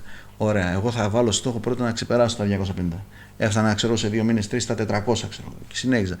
Και όταν αυτό άρχισε να μεγαλώνει και από πλευρά, δηλαδή, και επισκεψιμότητας και κόσμου, γιατί όταν έκανα την ομάδα δεν ήξερα πόσοι θα μπουν, αν θα μπει κόσμος, ούτε πόσο θα αρέσει όλο αυτό σαν προσέγγιση. Σταδιακά, όταν έλειψε ότι μαζεύει αυτή η ομάδα χιλιάδες κόσμου και το βλέπεις πιο έτσι με παραπάνω κίνητρο και ενθουσιασμό, απ' την άλλη όμως σου δημιουργεί και μια παραπάνω ευθύνη να το κάνεις και πιο σωστά. Οπότε αρχινάς και το βλέπεις, όπα. Τώρα δεν μπορώ εγώ εδώ πέρα να δώσω πληροφορία η οποία είναι λάθος ή να το σηκώσω και να μην το έχω τσεκάρει ότι είναι αυτό. Οπότε σου γεννάται αυτόματα μεγαλύτερη ευθύνη και ή την αναλαμβάνεις και συνεχίζεις ή όχι. Οπότε άλλο άγχος, έξτρα ώρες για να φας. Πολλές φορές σκέψω ότι τον παλιό καιρό στην ομάδα, δηλαδή, ανέβαζα ένα άλμπουμ μόνο όταν το είχα καταγράψει στην ολότητά του, αλλιώς και μία λέξη να είχα κάπου σε ένα τραγούδι απορία δεν το ανέβαζα μέχρι να το ολοκληρώσω. Και αυτό μπορεί να ήταν η απορία μέχρι να λυθεί, μπορεί να ήταν 1 λεπτό γιατί πήρα τον Γιάννη τηλέφωνο και μου απάντησε απευθείας ο Γιάννης, ή μπορεί να ήταν μέχρι και μέρες μέχρι να μου απαντήσει. Δηλαδή είχαμε και τέτοια πράγματα, δηλαδή δεν ήταν πάντα όλα ρόδινα, ακόμα και στο πώς θα πάρεις την πληροφορία πίσω. Από πολλούς εκφράζεται η άποψη ότι η ποντιακή διάλεκτος είναι θέμα χρόνου να χαθεί. Ναι. Ποια είναι η άποψή σου πάνω σε αυτό και τι πιστεύεις ότι χρειάζεται να κάνουμε για να διασώσουμε τη γλώσσα? Μου αρέσει, κάπου το είχα ακούσει και εγώ αυτό και το λέω και το υιοθέτησα. Λέω ότι είμαι ρεαλιστικά απεσιόδοξος, αλλά κατ' επιλογή αισιόδοξος. Και όταν λέω κατ' επιλογή αισιόδοξος. Αυτό το έχουμε ξανακούσει. Δεν ξέρω. Νομίζω κάποιος πρέπει να το. Εδώ στην εκπομπή. Με έκλεψε εμένα. Υπάρχει περίπτωση. Έκλεψε εμένα. Αν και εγώ από αλλού το έχω ακούσει, νομίζω από κάπου εξωτερικό. Αλλά τι θέλω να πω όμως με αυτό, ότι αν δεν ήμουνα και λίγο αισιόδοξος, παιδιά, θα είχα παρατήσει αυτή την καταγραφή στην αρχή της κιόλας. Πιστεύεις ότι θα χαθεί η διάλεκτος? Θεωρώ ότι βάσει της εικόνας που υπάρχει αυτή τη στιγμή και πώς το βλέπεις και πώς το αισθάνεσαι ότι πάει το πράγμα, ναι. Θεωρώ ότι μπορούμε ακόμα να κάνουμε κάποιες ενέργειες, να κάνουμε κάποιες τελευταίες, αν θέλεις, ας πούμε έτσι, ενέσεις ζωής. Ένα κάρπα. Ένα κάρπα, αυτό θα έλεγα, ένα κάρπα. Και αν τώρα αυτό το πράγμα πετύχει, θα φανεί. Στην πράξη αυτό που λέω πολλές φορές είναι ότι, και το λέω καμιά φορά και όταν πάω και μιλάω και σε νεότερα παιδιά από μένα, ότι περάσαμε πλέον στη φάση, μάγκες, που δεν έχουμε βίωμα, δεν έχουμε ανθρώπους που ξέρουν να μιλάνε, άρα να την πάρεις, γιατί ήταν προφορική κατά βάση η γλώσσα, έτσι προφορικά διαδίδονταν. Δεν έχεις λοιπόν δηλαδή πρωτογενή πηγή για να την ακούσεις, να την εξασκήσεις, να εντρυφείς πάνω σε αυτή. Άρα περάσαμε από αυτή τη φάση στη φάση της μελέτης. Οπότε ή θα καθίσεις να μελετήσεις ή η λογική λέει ότι όλα θα αρχίσουν να ρέπουν προς συστήματα πιο άτακτα, όπως την εντροπία στη φύση. Στο σημερινό Πόντο, μάλλον στη σημερινή Τουρκία, στην επαρχία του Πόντου, ναι. Υπάρχει αυτή η γλώσσα ακόμα? Υπάρχουν ακόμα θύλακες και στην Τουρκία που μιλάνε. Ναι. Υπάρχουν και τα οφίτικα, υπάρχουν και εκεί στην περιοχή του Πενταχωρίου που είναι ο Αντέμ, ο Μπεσκιοήλου. Υπάρχουν ακόμα άνθρωποι. Τώρα, άμα τη συγκρίνω με τη δικιά μας εδώ πέρα που έχει έρθει η γλώσσα από το 1900, ας πούμε, με την ανταλλαγή εδώ πέρα στην Ελλάδα, όπως μεταφέρθηκε, θα σου πω ότι πλέον έχει και αυτή, έχει αλλάξει, έχει παραλλαχθεί τόσο πολύ, σε βαθμό που εγώ πλέον δυσκολεύομαι να την καταλάβω. Έτσι. Αν δηλαδή λέγαμε ότι παίρναμε τότε δάνειες λέξεις από τα τουρκικά, τώρα εκεί πέρα κάποιες φορές, δηλαδή που τους ακούω καμιά φορά σε βιντεάκια, βλέπεις ότι το γυρνάνε και στο τουρκικό που δεν μπορώ να το καταλάβω. Υπάρχει βεβαίως ένα πεδίο έτσι, κοινό, που μπορείς να συνεννοηθείς, αλλά ναι, δεν ξέρω κατά πόσο τώρα εκεί πέρα που υπάρχουν και άλλες ιδιαιτερότητες και πολιτισμικές και πολιτικές, όπου υπάρχει και υπήρξε και καταπίεση από το ίδιο την ίδια την κυβέρνηση την τουρκική, δεν ξέρω εκεί πέρα τι και πόσο ακόμα θα διατηρηθεί αυτή η διάλεκτος. Εντάξει, εδώ πέρα είναι σαφώς καλύτερα τα πράγματα και είναι αυτό που ξέρουμε, ας πούμε, που έχουμε εμείς εδώ πέρα σαν γλώσσα, που την έχουμε, ας πούμε, κατά κάποιο τρόπο συστηματοποιήσει μες στα χρόνια, όχι όσο θα έπρεπε. Έχουμε καταγραφές, έχουμε και διηγήματα, έχουμε πλέον και γραπτά έργα που δεν είχαμε τον πρώτο καιρό. Αυτό που μιλάνε εκεί έχει ομοιότητες με αυτό που μιλάμε εδώ σήμερα? Ξέρεις τι, η αλήθεια είναι ότι αν εξαιρέσεις με κάποιες καταγραφές από τραγούδια, η αλήθεια είναι ότι δεν έχω εντρυφήσει. Έχει ομοιότητες, προφανώς έχει ομοιότητες. Έχει και κάποιες φορές δηλαδή και λέξεις οι οποίες σου προκαλούν έκπληξη, γιατί είναι ακόμη πιο συγγενεύσεις με την αρχαία από αυτές που έχει συνηθίσει, ας πούμε, κάποιες διαλέκτους, ας πούμε, της Office και αυτά, που έχουν λέξεις που λες, εδώ το λένε με μια λέξη ακόμη πιο συγγενεύσεις προς τα αρχαία ελληνικά. Αλλά και απ' την άλλη θα σου πω ότι στο σύνολο εγώ αυτό που ακούμε ακούγεται πιο ξένο. Και πίστεψέ με, δεν αναφέρομαι σε ένα ιδιώμα προσωπικό δικό μου, γιατί και εμείς είχαμε και τα τοπικά τα ιδιώματα. Δηλαδή δεν μιλάω τώρα σαν Ορτουλής που ξέρω π.χ. μόνο από τη δικιά μου την περιοχή ένα ιδιώμα ή οτιδήποτε. Είμαι ένας άνθρωπος που πλέον έχω δει και πώς έχει αποτυπωθεί, και όχι μόνο στην ποντιακή δισκογραφία, που γι' αυτό από μόνο του είναι ένα μεγάλο δείγμα, αλλά και σε γραπτά κείμενα που κάθομαι και μελετάω και προσπαθώ να τα ενσωματώσω και αυτά σταδιακά μες στον ποντιακό στίχο για να εμπλουτίσω και το γλωσσάρι και το λεξικό, που βλέπω ότι δεν έχουν την ίδια έτσι σχέση. Δηλαδή διαφέρουν, σε αρκετές περιπτώσεις διαφέρουν πάρα πολύ. Μου φαίνεται πολύ διαφορετικό. Εγώ ήθελα να σε ρωτήσω κάτι άλλο.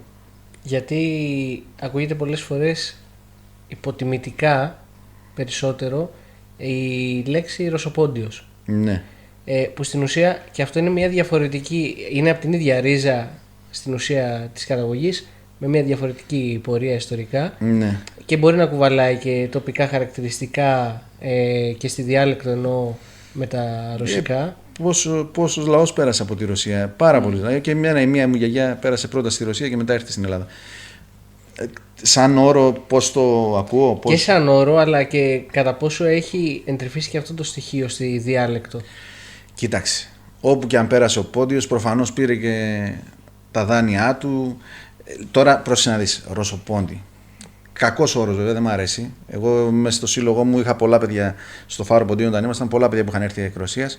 Και από τότε κάναμε αυτές τις κουβέντες και λέγαμε. Τότε ήταν και λίγο πιο έντονο, ξέρεις. Τώρα τους φτάσαμε σε ένα σημείο κάποιους και χρησιμοποιούν αυτή τον όρο Ρωσοπόντι να αυτοπροσδιοριστούν, σαν να σου λένε παρατήστε μας, σας ξέρω. Ναι. Ή θυμάμαι κάποτε είχα πάει στο Μενίδη και μου λέγανε οι εκεί εκ Ρωσίας φίλοι και συγγενείς κάποιοι, ότι ξέρεις, εμείς είμαστε από τους παλιούς, δεν είμαστε από τους καινούριους. Γιατί δεν θέλουν να ξεχωρίσουν, ναι, και αυτοί τις γενιές, δεν ξέρω γιατί. Ναι. Ή θυμάμαι το λιράρι μας στο σύλλογο, υπήρχε και αυτό βέβαια, που ήταν και αυτό ένα θέμα κομμάτι, ότι σου λέει Κώστα, με αυτόν τον όρο, με αυτή την ετικέτα δηλαδή του Έλληνα, σου λέει ότι πήρανε πολλή υπηκότητα εκείνα τα χρόνια, οι οποίοι εγώ λέει τους βλέπω και θα σου πω λέει ότι δεν είναι Έλληνας ο άλλος, είναι, ναι, Γεωργιανός, ναι, ναι, είναι αυτό. Ναι. Άρα υπάρχει, δηλαδή δημιουργήθηκε μια σύγχυση σε αυτό το κομμάτι. Δηλαδή μπορεί κάποιος να μιλούσε με κάποιον ο οποίος δεν ήξερε γρή ποντιακά, γιατί δεν ήταν καν Έλληνας πόντιος.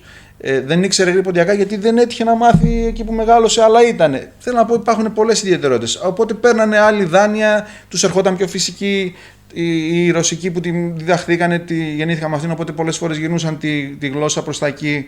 Και καλά κάνανε οι άνθρωποι, γιατί η γλώσσα είναι κώδικας επικοινωνίας και ό,τι σε βολεύει αυτό θα χρησιμοποιήσεις. Οπότε τώρα, ναι, τώρα δάνεια για να το κρίνεις, δεν ήταν ότι περάσανε πολλές γενιές πλέον εκεί πέρα να πεις. Ήταν μία, άντε 2 γενιές για να πεις τι ακριβώς ενσωμάτωσαν και πώς τα φέρανε. Ναι. Δηλαδή να το κρίνεις στο σύνολό του και να πεις σίγουρα όμως υπάρχουν και δηλαδή άμα δεις ας πούμε ανθρώπους που ήρθαν από εκεί, σίγουρα θα παρατηρήσεις ότι παράδειγμα ότι έχει πολύ περισσότερες δάνειες από ρωσική λέξεις. Λοιπόν, έχουμε και μια ερώτηση από την υποστήριξη παραγωγής εδώ από τον Λάζαρο. Πριν σου την πω όμως, θα ήθελα να επιμείνουμε λίγο ακόμα στο συγκεκριμένο θέμα και να επικεντρωθούμε κάπως πιο συγκεκριμένα, γιατί ο χαρακτηρισμός αυτός ρωσοπόντι ίσως έχει παγιωθεί και για το γεγονός ότι μιλάνε σπαστά τα νέα ελληνικά. Μιλάνε όμως άψογα την ποντιακή. Τι θεωρείς ότι έχουν να προσφέρουν ή ότι προσφέρουν στη διάδοση της ποντιακής διαλέκτου? Η πόντια εκροσία συγκεκριμένα. Όσοι μιλάνε προφανώς την διάλεκτο. Πιστεύεις ότι είναι ένας πυρήνας η πόντια εκροσίας πολύ σημαντικός? Είναι δυνατόν, εννοείται. Θα σου πω όπου και να ήταν. Γιατί και από φίλους μου, φαντάζομαι και εσύ γνωρίζεις και τα παιδιά που ας πούμε οι γονείς τους και οι παππούδες τους ήρθαν από εκεί, μιλάνε ποντιακά μες στο σπίτι τους. Υπάρχουν, ας πούμε, εγώ θα σου πω, θα σε πάω κάπου αλλού επίτηδες, σκοπίμως. Ας πούμε, έχω ζήσει πολύ καλά και τους πόντους παράδειγμα στην Αμερική, στο Connecticut, ας πούμε, που είχαν πάει από συγκεκριμένα χωριά. Ωραία, και έχουν κάνει έναν σύλλογο εκεί πέρα στο Norwalk, από τους μεγαλύτερους, ας πούμε, της Αμερικής. Και βλέπεις ότι εκεί πέρα στην τοπική κοινωνία, στη δικιά τους των ποντίων, πώς ας πούμε αυτή τη στιγμή συζητάμε και λέμε για τους εκροσίας ας πούμε πόντιους που ενσωμάτωσαν κάποιες λέξεις από τα ρωσικά. Εκεί πέρα ενσωμάτωσαν ας πούμε κάποιες λέξεις από τα αγγλικά. Ναι. Παράδειγμα, δεν λέγανε μπριζόλα, λέγανε στέκι, δεν λέγανε ψυγείο ή φρίζα και κάπως αντίστοιχα δηλαδή κάναν τα δικά τους δάνεια. Όπου και να είναι, εγώ θα σου πω, οι πόντιοι προφανώς από τη στιγμή που μιλάνε ποντιακά αξίζει να ενσκύψεις πάνω σε μια εκδοχή αυτής της διαλέκτου και να δεις τι παρίσφρισε, τι δεν παρίσφρισε, με τι δυναμική αυτό το πράγμα, με τι συχνότητα. Γιατί δεν μπορείς να πεις ότι επειδή άκουσα πούμε, το Χάρη και είπε μια φορά μια λέξη, άντε και καλά αυτό είναι ισχύει. Εντάξει, όλοι έχουν να συνεισφέρουν. Ακαδημαϊκά όλα ενδιαφέρον έχουν και όλα οφείλεις να τα μελετήσεις. Λαογράφος είσαι, γλωσσολόγος είσαι, θα τα μελετήσεις, θα τα δεις. Τώρα η αξιολόγηση είναι άλλο κομμάτι. Δηλαδή το να πεις ότι αυτό πράγμα ναι, επικράτησε, ήταν έτσι και αξίζει να το αναφέρω. Είναι, βέβαια δεν είναι και τόσο το δικό μου το κομμάτι να το κρίνω εγώ και να σου πω τώρα, δηλαδή επί τούτου τώρα. Είναι δηλαδή άλλων ανθρώπων, ας πούμε, ίσως έργο. Λοιπόν, να κάνω του Λάζαρου την ερώτηση. Να την κάνεις, βέβαια. Ρωτάει αν πιστεύεις ότι είναι όμορφος. Ναι, είναι. Ότι αν πιστεύεις ότι έχει ευθύνη η γενιά των γονιών μας για το γεγονός ότι σήμερα δεν μιλάμε τη γλώσσα. Ναι. Εμείς οι νεότεροι. Κοίταξε, ευθύνη. Ευθύνη έχουν όλες οι γενιές που μεσολάβησαν. Όλες, ανεξαιρέτως. Απλά, όπως και με τη μουσική, όλα πρέπει να τα βλέπεις, δηλαδή ιδεατά θα πρέπει να μπορείς να τα δεις υπό το πρίσμα του χρόνου που συμβαίνουν όλα. Ας είναι μια μουσική που γεννήθηκε σε ένα χρόνο, πρέπει να το δεις πώς ήταν η κατάσταση. Δηλαδή, λάθη παγιωμένα που έχουμε δει, για παράδειγμα, με τη δισκογραφία, τα έχουμε συζητήσει, ξέρω, με τις κατοχυρώσεις, με τα μηνωτικά. Αν δεν ξέρεις τι συνέβαινε σε εκείνη την εποχή, δηλαδή να καταλάβεις λιγάκι και ποιες ήταν οι προτεραιότητες κάποιων ανθρώπων, είναι εύκολο μετά από χρόνια και να έρθεις και να πεις φταίνε, κατακρίνω αυτούς. Τώρα θα σου πω το εξής, πρώτη γενιά, ας πούμε, άλλα προβλήματα, δηλαδή το να επιζήσουν. Έτσι, ήταν πολύ σημαντικότερο από το να καταγράψουν παράδειγμα του πολιτισμού μας. Δεύτερη γενιά παραπλήσια. Σκέψου ότι περάσανε δεύτερο παγκόσμιο πόλεμο, περάσανε κατοχή, λοιμό, περάσανε χούντα, μεταπολίτευση, πολλά προβλήματα. Οι δικοί μας, ας πούμε, που αρχίσανε και ξανήγανε, η προηγούμενη γενιά μας, δηλαδή οι γονείς μου, ξέρω, που ήταν, ας πούμε, σε μια πιο πλέον ειρηνική περίοδο της Ελλάδας, που παρόλα αυτά πάλι περάσανε βέβαια και τις δυσκολίες τους. Ας πούμε ότι σταδιακά άρχισαν να ευαισθητοποιούνται σε κάποια πράγματα. Σε αυτά τα πράγματα, κάποια στιγμή, όπως ξέρεις πολύ καλά, επισήλθε και το κομμάτι της αναγνώρισης της γενοκτονίας. Άρα, δώσανε και λίγο βάση και σε αυτό το κομμάτι, το ιστορικό, την ιστορική τεκμηρίωση. Να αρχίσουμε να καταγράφουμε τι συνέβη. Ίσως όχι με με την ίδια, ας πούμε, δεν πέσανε με την ίδια σπουδή, παράδειγμα, πάνω στη γλώσσα, σαν γλώσσα. Γιατί υπήρχαν ακόμα όμως άνθρωποι πρώτης γενιάς και δεύτερης και δεν είχαν ίσως την ίδια έτσι, αίσθηση της αναγκαιότητας ότι αυτό το πράγμα το διασώσουμε. Γιατί ακόμα δεν είχε πεθάνει ο παππούς μου ή ο προπάπους μου. Οπότε το βλέπανε και δεν. Ξέρεις, εφησυχάζανε. Ναι. Δεν σου λέει, είναι ξέρεις, πολύ διαφορετικό όταν κάποιον το χάσεις και μετά και λες, όχ, και τώρα τι κάνω. Και προσπαθείς να ανασυνθέσεις από τη μνήμη σου πράγματα, ας είναι και ξέρω εγώ γονιός ή οτιδήποτε, τον ψάχνεις και την τελευταία φωτογραφία μετά και μετά τον βλέπεις στην πραγματικότητα, προσπαθείς ας πούμε, να ακούσεις πώς ήταν, να δεις μάλλον και να ακούσεις πώς μιλούσε αυτός ο άνθρωπος ή ξέρω εγώ τι έλεγε επίσης πάνω στην ποντιακή. Εντάξει, έχουν ευθύνη να απαντήσω την ερώτησή σου, αλλά εντάξει, το εύκολο είναι να πεις ότι έχουν ευθύνη. Στο σήμερα, φτάσαμε που φτάσαμε εδώ, δηλαδή καμιά φορά ξέρεις δεν έχει και αξία να λέμε το τι έγινε. Ναι. Δηλαδή αφού αναγνωρίζουμε ότι υπάρχει ένα πρόβλημα πλέον, τι μπορούμε να κάνουμε στο σήμερα να το λύσουμε. Έχει αξία να πούμε, αφού το αναγνωρίσαμε το πρόβλημα, ας το διορθώσουμε στο σήμερα, από εδώ και πέρα. Μπορεί να υπήρχε και η αγωνία της ταυτότητας. Σίγουρα. Δηλαδή της ενσωμάτωσης στον ελληνικό περιβάλλον. Οπότε... Δεν εμβάθυνα, η αλήθεια είναι καθόλου. Σκέψου ότι είχαν δηλαδή ντροπή. Η ντροπή, το κοινωνικό το στίγμα. Μπράβο, ναι. Ότι μιλάς, δεν είχαν δασκάλους καλά. Οι δάσκαλοι δεν τους επιτρέπανε καν να μιλήσεις. Ποντιακά, ας πούμε, στην τάξη, όσοι πήγαιναν σχολείο. Έπρεπε να επιβληθεί σε ένα συνοθήλευμα ανθρώπων που είχαν έρθει από τη Μικρασία. Μπράβο, έτσι, αυτό με διαφορετικά. Με τους δασκάλους που είπες. Έπρεπε να επιβληθεί. Καταρχάς, μέχρι τα μέσα του προηγούμενου αιώνα είχαμε την διαμάχη περί καθαρεύουσας και νεοελληνικής. Ναι. Διαμάχη, όταν λέμε διαμάχη. Ναι. Οι λόγοι μεν και οι χωριάτες ή άλλοι δε. Επιβλήθηκε η δημοτική. Μάλλον επιβλήθηκε βάση νόμου. Έπρεπε να περαστεί στα σχολεία. Περάστηκε μέσω στους νόμους, πώς γραφόντουσαν οι νόμοι, όλα αυτά. Όλα αυτά λοιπόν καταλαβαίνεις ότι δημιούργησαν ένα δεδικασμένο. Ναι. Χώρια που το στίγμα που σου λέω το κοινωνικό. Δηλαδή ακόμα και οι δικοί μας σου λέγανε να μην μιλήσουν τα παιδιά μας ποντιακά γιατί θα τους ακολουθεί κάποιο στίγμα ή θα είναι δακτυλοδεικτούμενα. Ας τους μιλήσουμε μόνο στα ελληνικά για να μάθουν ελληνικά. Με τον καιρό φύγαν αυτά. Εγώ πρόλαβα παιδιά γενιά, ας πούμε τώρα γυμνάσιο, όχι και δημοτικό και γυμνάσιο, που το πόντιος ακόμα ήταν ηρωνικό. Έλα ρε πόντιε, ξέρω εγώ, ναι. Χαζέ δηλαδή, ανόητε, κάπως έτσι. Το ζήσα και είδα και τη μετάβαση. Στο Λύκειο πλέον δηλαδή που αρχίσαμε να μιλάμε όχι για γενοκτονίες, να κάνουμε τις πρώτες εκδηλώσεις για γενοκτονίες, όχι να κάνω χορευτικά εκεί πέρα τα τοπικά του Λυκείου, ξέρω. Και να βλέπεις ότι σε προσεγγίζουν πλέον μια... με ένα σεβασμό και ότι σε βλέπουμε με την αξία σου. Οπότε ναι, σε αυτά τα πλαίσια είχαν και αυτά ακόμα να διαχειριστούν δηλαδή. Ναι. Γι' αυτό δεν εμβάθυνε, υπήρχαν πολλά προβλήματα. Ωραία, το είπες ότι χρειάζεται να μας απασχολεί το σήμερα. Πηγαίνοντας στο σήμερα λοιπόν, που σε πολύ μεγάλο βαθμό η ποντιακή διάλεκτος συνεχίζεται και μέσω των τραγουδιών, πώς βλέπεις εσύ την κατάσταση στην ποντιακή στιχουργική? Κοίταξε. Είναι κάτι το οποίο ποντιακή στιχουργική σε προβληματίζει ή σου δίνει ελπίδα?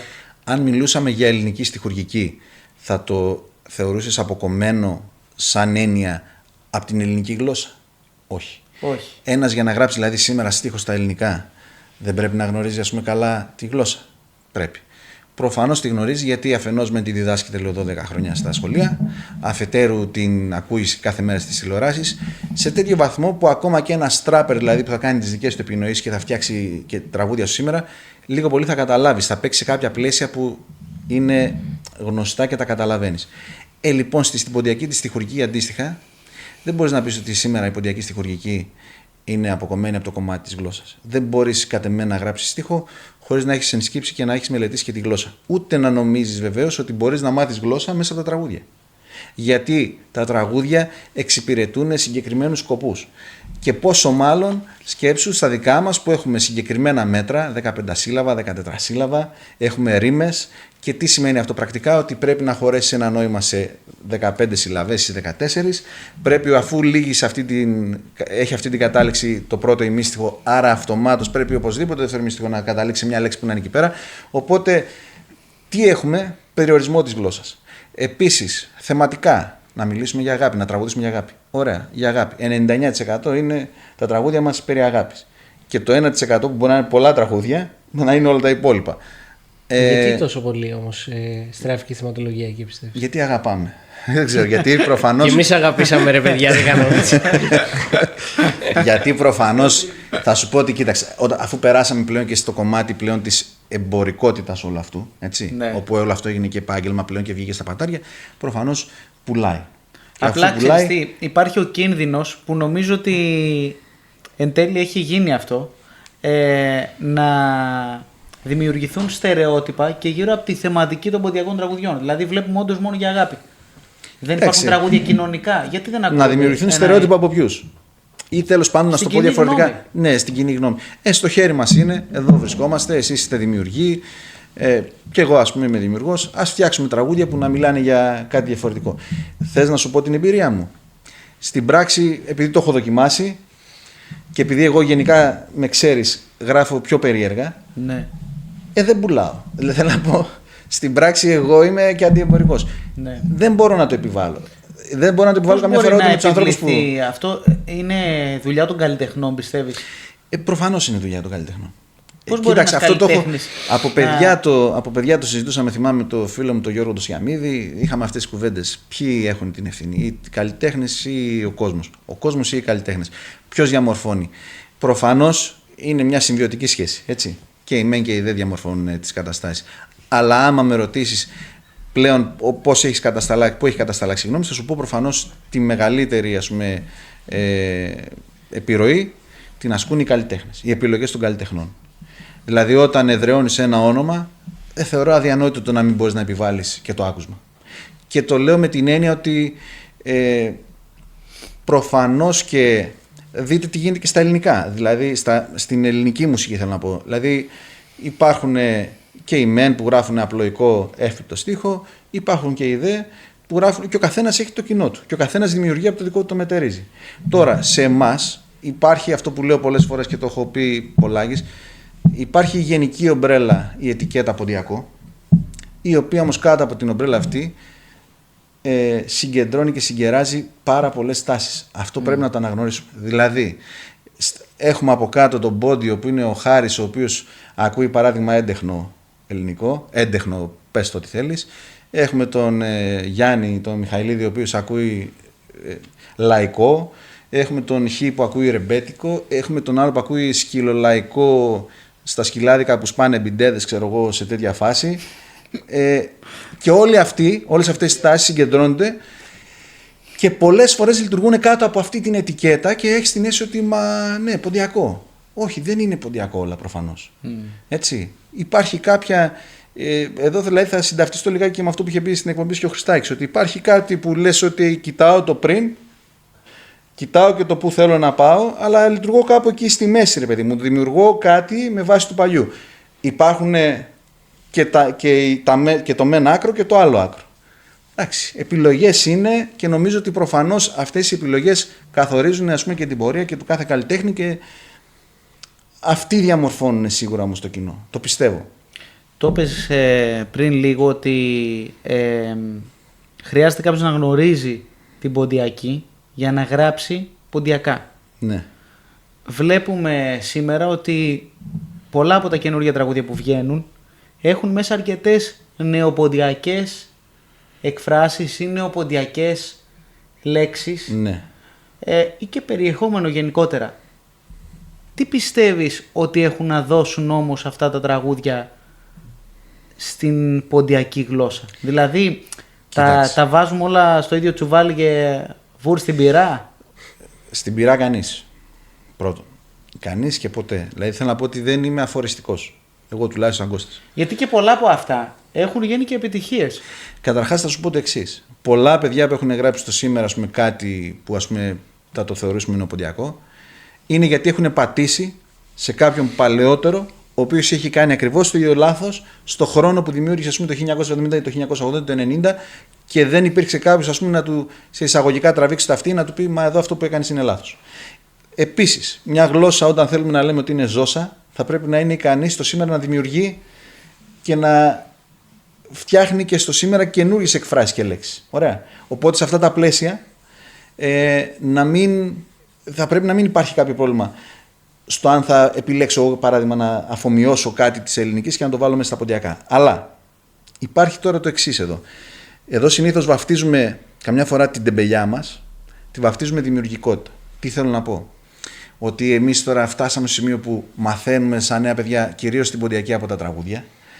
Κάνουμε μια ανασύνθεση λέξεων ή παίρνουμε δάνεια εκφράσεις αυτά ή καμιά φορά τις βάζουμε μια άλλη σειρά και προσπαθούμε τώρα να πείσουμε ότι εγώ ξέρω, μιλάω απλά και μόνο γιατί μελέτησα, παράδειγμα, τα τραγούδια μας.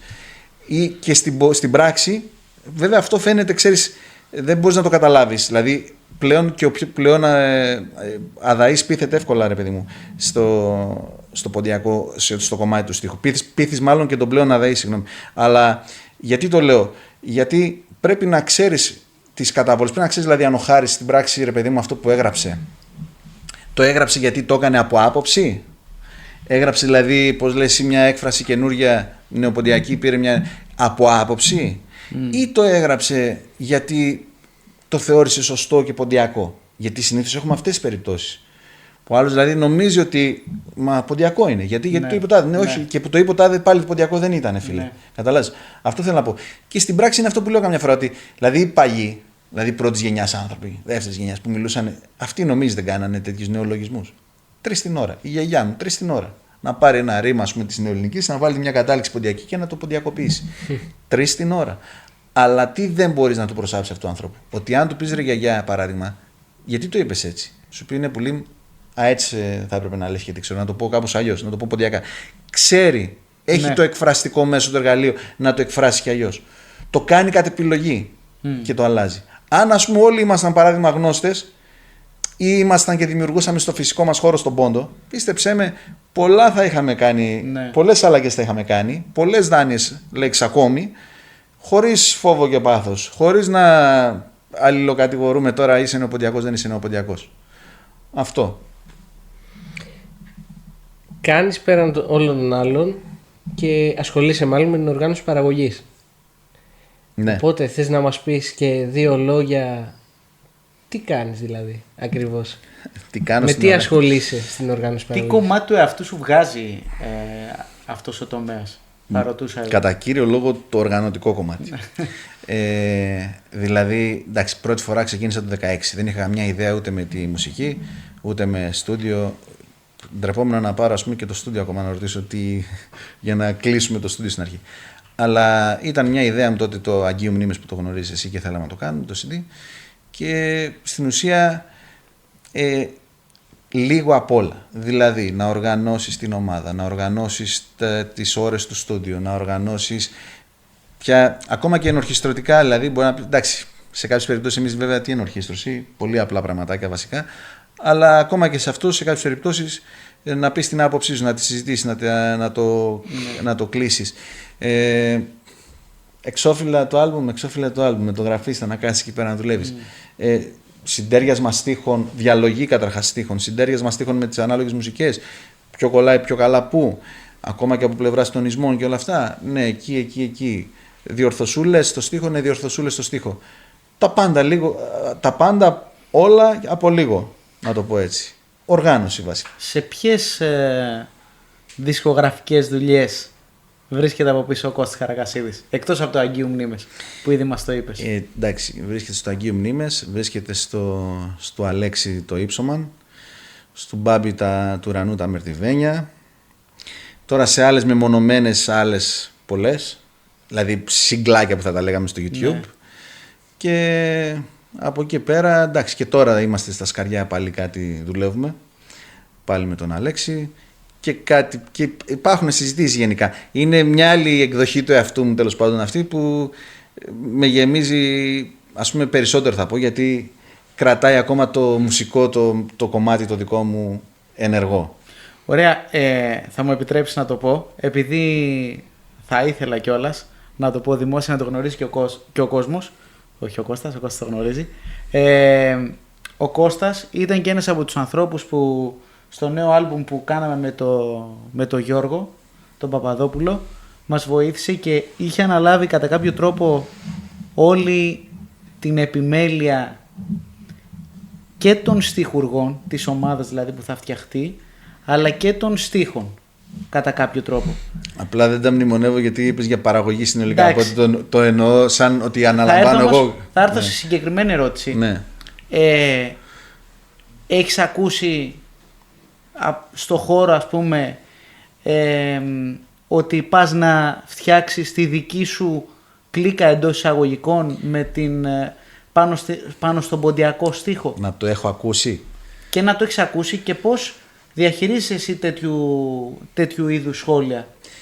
Και πώς τη φτιάχνεις εν τέλει αυτή την κλίκα? Ναι, και πες το μας να τη φτιάξω για πες μας. Καταρχάς όχι, δεν το έχω ακούσει, αλλά εντάξει, θεωρώ αφελές να το πει κάποιος δηλαδή αυτό. Με τη λογική όμως πια ότι το 16... Ότι φτιάχνεις μια κλειστή ομάδα ανθρώπων. Όχι κλειστή, όχι, ούτε καν. Το 16 καταρχάς όταν... Μπορείς να συνεργαστείς με τον οποιονδήποτε, πιστεύεις? Κοίταξε, μπορώ να συνεργαστώ με τον οποιονδήποτε. Φαίνεται καταρχάς μου έχουν φέρει στίχους. Δηλαδή ο Τσανασίδης παράδειγμα που έκανε κάποια τις τελευταίες δισκογραφικές δουλειές μου είχε φέρει και από άλλα παιδιά. Και εσύ ακόμα μου έχεις φέρει και από άλλα παιδιά. Δεν σου είπα ποτέ. Δηλαδή που είπες πριν ότι έφτιαξα την ομάδα των. Δεν έφτιαξα εγώ ομάδα στιχουργών. Μου έφερες και παιδιά που δεν τους είχα. Ναι. Ισχύει αυτό που λες, αλλά θέλω να σου πω ότι αν έρθει κάποιος σε εσένα, εσύ θα του προτείνεις συγκεκριμένα άτομα, όπως και έγινε και στη δική μας την περίπτωση. Ναι, θα του προτείνω συγκεκριμένα όμως, όχι στα πλαίσια όμως της κλίκας. Ρε παιδιά, άνθρωποι είμαστε. Δηλαδή το 16, όταν γνώρισα με την Ελένη της Χιαμίδου, το Σάββατο Τζενεκίδη, στιχουργικά τους γνώρισα εννοώ πρώτη φορά, την κουμπάρα μου την Ατάσα Τηλικίδου, τον Ανδρεάτη, τον Χρυσόστομο, ξέρω εγώ, όσους πήραμε στίχους. Πρώτη φορά τους συνεργάστηκα με αυτούς τους ανθρώπους. Και εγώ είμαι γενικά άνθρωπος που αν συνεργαστώ μαζί σου μια φορά και πάει καλά αυτή η συνεργασία.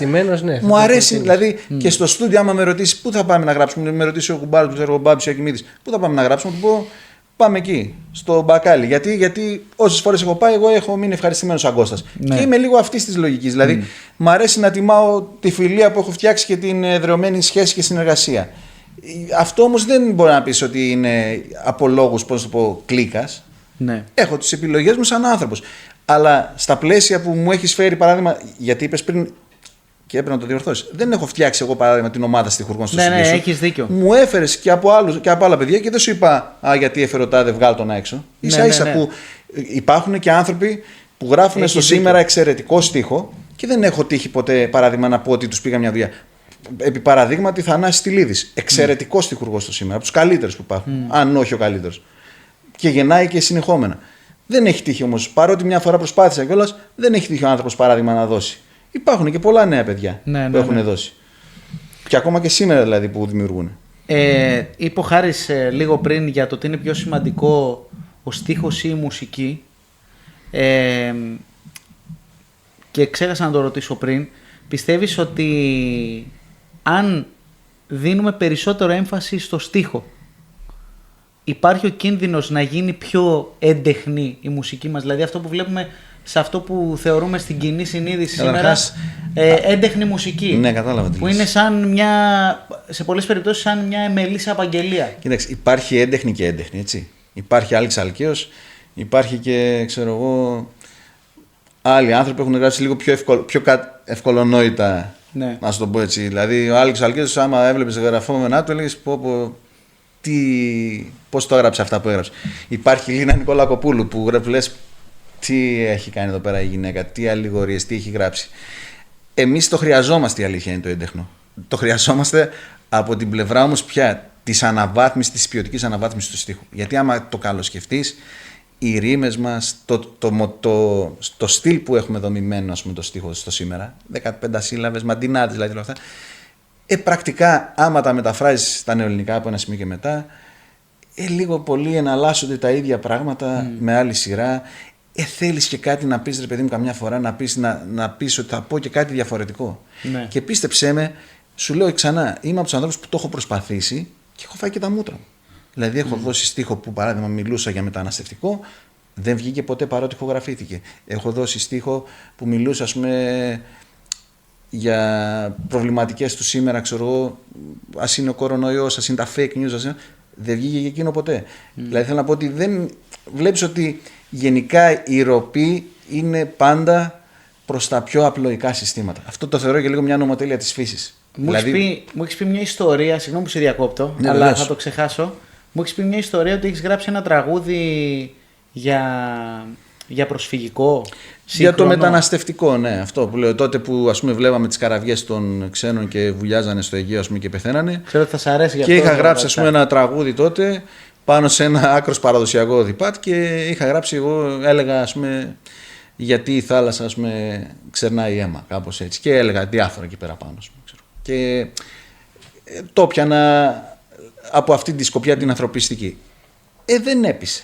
Ούτε του συνεργάτες μου, δηλαδή, να σου πω έτσι, απλά δεν έπεισε για να μπορέσει να βγει. Εντάξει. Μήπως δεν προσέγγισες τους σωστούς συνεργάτες, Κώστα μου? Όχι, εντάξει, ξέρεις τι. Ο Πόντιος έχει, δηλαδή, τόσο καμιά φορά, δηλαδή μπορεί να έχουν την καλύτερη, την ποιοτικότερη σκέψη, σαν σκέψη, να θέλουν να κάνουν το ποιοτικότερο αποτέλεσμα, αλλά πάλι να κολλάνε στην πεπατημένη, να κολλάνε στο αυτό που έχουν μάθει. Και ότι έλα απλά πραγματάκια εύκολονόητα. Μου έχουν πολλές φορές μου ζητήσει στίχο και μου λένε απλό έφυκτο ευκολονόητο στίχο. Ή να δίνω στίχους και να. Είχε τύχει κάποτε να δώσω ένα 14σύλλαβο στον Πόλη, τον Εφερμίδη που είναι και πολύ φίλος, και όλα πήγαιναν παρατονισμένα. Όλα. Αυτός μου λέει θα το πάρω. Του λέω Πόλη, όχι, ξέχασε το, άφησε το. Λέω δεν υπάρχει περίπτωση, λέω. Μα όλα παρατονίζονται. Δηλαδή όλα είναι αλλού. Άσε να γράψω κάτι άλλο που να είναι πάνω σε εκεί. Γιατί το είχα γράψει σε μια άλλη μουσική εγώ πάνω και απλά έτυχε να μου ζητήσει τους στίχους. Θέλω να πω, ας τα δίνουμε και λίγο σημασία αυτά τα πραγματάκια. Δηλαδή δεν κάνει κακό. Ούτε τώρα επειδή μάθαμε, επειδή έχει γίνει κατά μεγάλο βαθμό αυτός ο παρατονισμός που λέω, ειδικά με τον παρατονισμό, είναι κλασικό πλέον χαρακτηριστικό. Δηλαδή σε σημείο που λες, το θεωρείς σαν να είναι δεδομένη η παράδοση, ενώ δεν είναι. Ναι, είναι κάτι που δημιουργήθηκε, ας πούμε, από την τεμπελιά του να ταιριάξει κάπως αλλιώς τη λέξη ώστε να μην παρατονίζεται τόσο άσχημα. Και ειδικά σε κάποιες περιπτώσεις, ειδικά στις καταλήξεις, άμα παρατονιστεί, είναι ακόμη πιο. Φαίνεται δηλαδή εξόφθαλμα ότι είναι άσχημα. Έχεις δεχτεί κριτική ή σε επιμέρους δουλειές στον ποντιακό στίχο και θέλω να μου πεις πώς τις διαχειρίζεσαι. Τα εύκολος εννοούμενα παραλείπονται. Γιατί καμιά φορά και κριτική για τον ποντιακό σε περνάει στίχο ή γενικά και για με την άλλη ενασχόληση με τις παραγωγές? Ψωμί εδώ. Όχι. Θέλω να πω γιατί είναι άλλο το ένα το κομμάτι. Θα σου πω ότι, ας πούμε, με τον ποντιακό στίχο. Πες μου και για τα δύο. Ναι, στον ποντιακό στίχο, ας πούμε, έχω δεχτεί κριτική, αλλά θα σου πω ότι. Και πώς το διαχειρίζεσαι κιόλας? Τίποτα. Δηλαδή, γερό στο μάχη και υπομονή. Δεν έχει κάτι άλλο. Έχει τύχει καμιά φορά να σου πει κάποιος, να σου κάνει μια κριτική κάποιος και να έχει δίκιο και να έχεις μπει εσύ στη διαδικασία να το ψάξεις? Κοίταξε. Ή να σου κριτική, φύγει, άμα λέμε για κριτική και όχι για διόρθωση, θα σου πω. Καλοδεχούμενη κάθε κριτική, αρκεί να μην είναι κακοπροαίρετη. Δηλαδή, τι εννοώ, έχει τύχει να γράψω τον πρώτο καιρό, παράδειγμα, σε ένα γλωσσάρι κάτω ότι αυτό σημαίνει αυτό, και να λέω εγώ εκείνη τη στιγμή, κάτσε όμως, θα το ψάξω και αργότερα, ας πούμε, και γιατί έχω την αίσθηση ότι μπορεί να σημαίνει και εκείνο. Και μέχρι να πάω, ας πούμε, γιατί μεσολάβησα, ας πούμε, ένα απόγευμα να το κοιτάξω, έχει γράψει ο άλλος σχόλιο από κάτω. Τι είναι αυτά που γράφετε και κάνετε κακό στην παράδοση? Και λέω, φιλαράκι, τότε πήγα να δω πόσο καιρό ήταν μέσα στην ομάδα. Ήταν ένα εξάμηνο. Και μου ήρθε να το πω, βρε φίλε, 6 μήνες που είσαι εσύ στην ομάδα και ένα χρόνο που λειτουργεί 1,5 πόσο ήταν τότε. Εσύ κατάλαβες ότι σκοπός μου είναι να κάνω εγώ κακό στην παράδοση? Γιατί έγραψα μια λάθος έννοια σε μια λέξη? Αυτό είναι κακοπροαίρετη κριτική. Του έγραψα επί προσωπικού, δεν μου απάντησε ποτέ. Θα μπορούσα ακόμα και να τον είχα αφαιρέσει από την ομάδα, αλλά δεν το κάνω σε αυτές τις περιπτώσεις. Δεν θέλω να φαίνομαι, ξέρεις, ούτε απόλυτος. Προσπαθώ να κρατώ μια έτσι υγιή σχέση και να μην ενεργώ ενθερμό. Σε επίπεδο τώρα παραγωγής, εντάξει. Η κριτική είναι το σύνηθες πλέον. Δηλαδή εκεί είναι άλλη. Εντάξει, είναι εκεί δέχεσαι μόνο κριτική. Γιατί υπάρχει πιο πολύ το κομμάτι της κριτικής. Και υπάρχει το επικοινωνικό το γούστο ακριβώς. Ναι. Αυτό που κάνω εγώ, ας πούμε, δεν αρέσει στο Χάρη και στο Γιώργο. Το ξέρω, μου το έχεις πει ότι δεν τους αρέσει η δουλειά μου. Έτσι, αυτό δεν μου έχεις πει? Όχι. Με καλλιτέχνες που μπορεί και εσύ να ασχολήθηκες στον ποντιακό στίχο. Ναι. Τι λέτε? Με καλλιτέχνες που μπορεί να ασχολήθηκες μέσα από τον ποντιακό στίχο, κάποιο περιστατικό, ας πούμε? Κοίταξε, υπάρχουν πολλά ευτράπελα. Άρχισε τα gossip τώρα. Αλλά τα ευτράπελα κυρίως αφορούν. Για δηλαδή... δώσε μας 2 ονόματα. Μπορώ να πω 2 ονόματα, ας πούμε, ανθρώπων που ξέρω ότι και μ' αγαπάνε και τους αγαπάω και ξέρω ότι δεν παρεξηγούνται κιόλας. Δηλαδή, για παράδειγμα, μπορεί να τύχει να ρωτήσεις κάποιον καλλιτέχνη τι τραγούδησες εδώ πέρα και να μην θυμάται ούτε ο ίδιος να ξέρει τι τραγούδισε. Καρασαβίδης. Πολύ φίλος, τον αγαπώ. Μ' αγαπάει, το ξέρω, έχουμε καλές σχέσεις. Το λέω επίτηδες μόνο αυτό το άτομο γιατί ξέρω ότι είναι ακομπλεξάριος άνθρωπος και δεν. Και το έχουμε συζητήσει δηλαδή επί τούτου. Και να του λέω εδώ τι έχεις πει και να λέει Κωστάκη. Τα δίσκα μου τα είχε δώσει ο θείος, ας πούμε, που έπαιζε του Λουμ τότε, ξέρω εγώ. Και άμα σου πω μου την είχε πει την έννοια, αλλά δεν το θυμάμαι τώρα, ξέρω. Τέτοια πράγματα πολλά. Βέβαια έχω τύχει. Ο δάσκαλος το λέει γενικά. Εντάξει, αυτό είναι και ανθρώπινο. Και είναι και ανθρώπινο και συμβαίνει και σε πολλούς και σε μένα που τραγουδάω. Συμβαίνει και ο Γιώργος με βρίζει συνέχεια, ας πούμε. Που ξεχνάω. Και καλά του κάνεις. Θα σας πω ένα άλλο ευτράπελο. Όχι, εντάξει. Είπαμε, σε το ξεφτύλισε τώρα. Θα σας πω ένα άλλο ευτράπελο που το σκεφτόμουν ότι μπορεί να συμβεί κάποτε και μου συνέβη. Και μάλιστα το άτομο που μου συνέβη είναι ο Γιάννης. Που έχω πάει. Ναι. Έχουμε πάει στην Κατερίνη. Εκεί τραγουδάει με τον Γιάννη τον Τζανασίδη, αν δεν κάνω λάθος. Και πάντα είχα κατά νου και έλεγα ότι ξέρεις τι, αν σταδιακά μάθουν ότι εγώ ασχολούμαι με αυτό το κομμάτι, θα έρθει μια μέρα που θα τύχει να πάω σε κάποια αυτή και ο άλλος θα κομπλάρει μόνο και μόνο γιατί θα είμαι εγώ παρόν και θα σου λέω θα με ελέγξει ο άλλος, θα μου πείτε και πώς. Και πάω σκάω μύτη, εγώ όλος χαρά γιατί σας παρακολουθούσα σαν ορχήστρα και αυτά, συστηνόμαστε και όλα αυτά. Και γυρνάει και λέει ο Γιάννης και λέει: Ωχ, τώρα ήρθε και ο ποντιακός στίχος και τώρα. Πώς θα το πω, αυτό τώρα θα κάνω κανένας. Ήρθε ο ποντιακός στίχος. Ναι, και τώρα. Λες και έχει έρθει καμιά. Και τώρα, ναι. Λες και έχει έρθει καμιά φατρία με κάνα γκέτο. Και θυμάμαι, παιδιά, χαρακτηριστικά τραγουδάει κάποια στιγμή και κάπου κολλάει κάτι, κάνει ένα λάθος. Και πρόσεχε να δεις, εγώ το κεφάλι μου από εδώ, ρε παιδί μου. Και εγώ εκεί. Και ξέρεις, γυρνάω συνέστητα και λέω: Τώρα θα γυρίσει να με κοιτάξει λάθος. Και γυρνάει να με κοιτάξει και όπως με γυρνάω εγώ το κεφάλι, να μην βλέπει ότι τον κοιτάζω, να μην αισθανθεί άσχημα. Έρχεται μετά στο τραπέζι κάτω. Έκανα και ένα λάθος, λέει εκεί πέρα. Λέει: Μου φύγε αυτό, πώς θα... Και του λέω: Εντάξει, ρε, δεν πειράζει. Λέω: Και τι έγινε, σιγά, λέω. Ήμαρτο, λέω, ξεκόλα. Μου είχε πει τότε, μου λέει. Γιατί νομίζεις, μου λέει, ότι εγώ τα θυμάμαι όλα. Και αυτό, εννοείται. Και πραγματικά και αυτό είναι ανθρώπινο, ότι δεν γίνεται να τα θυμάσαι. Εννοείται, παιδιά, εντάξει, εννοείται. Ναι. Θυμάμαι που ρωτούσατε το Γιάννη τον Κώστα και το πέρασε το παιχνίδι που το παιδί έχει κάνει την καταγραφή με τον Χρήσαντο και προφανώς ξέρω την τραγούδια του Χρήσαντο. Είναι το πιο αποτυχημένο παιχνίδι, τα είπε όλα. Ναι, τα ήξερε όλα. Και λέω: Μην μου κάνετε, λέω, και εμένα κάνετε δύο παιχνίδια, γιατί δεν γίνεται σε τόσες χιλιάδες τραγούδια που έχω καταγράψει να πραγματικά να θυμάμαι όλα τα δίσκα. Λοιπόν, πάμε τώρα να μας πεις στίχους απ' έξω. Να ρίξω μια ερώτηση που μου ήρθε τώρα που μπορεί να ρίξει το κτίριο. Για πες, να ρίξει το κτίριο. Ναι, γιατί είναι ένα θέμα καυτό. Ναι. Πραγματικά και το σκέφτομαι πάρα πολλές φορές. Για όσους γράφουν ποντιακό στίχο. Ναι. Πώς γίνεται να κατοχυρώσουν τα πνευματικά τους δικαιώματα σε μια δουλειά που γίνεται τζάμπα.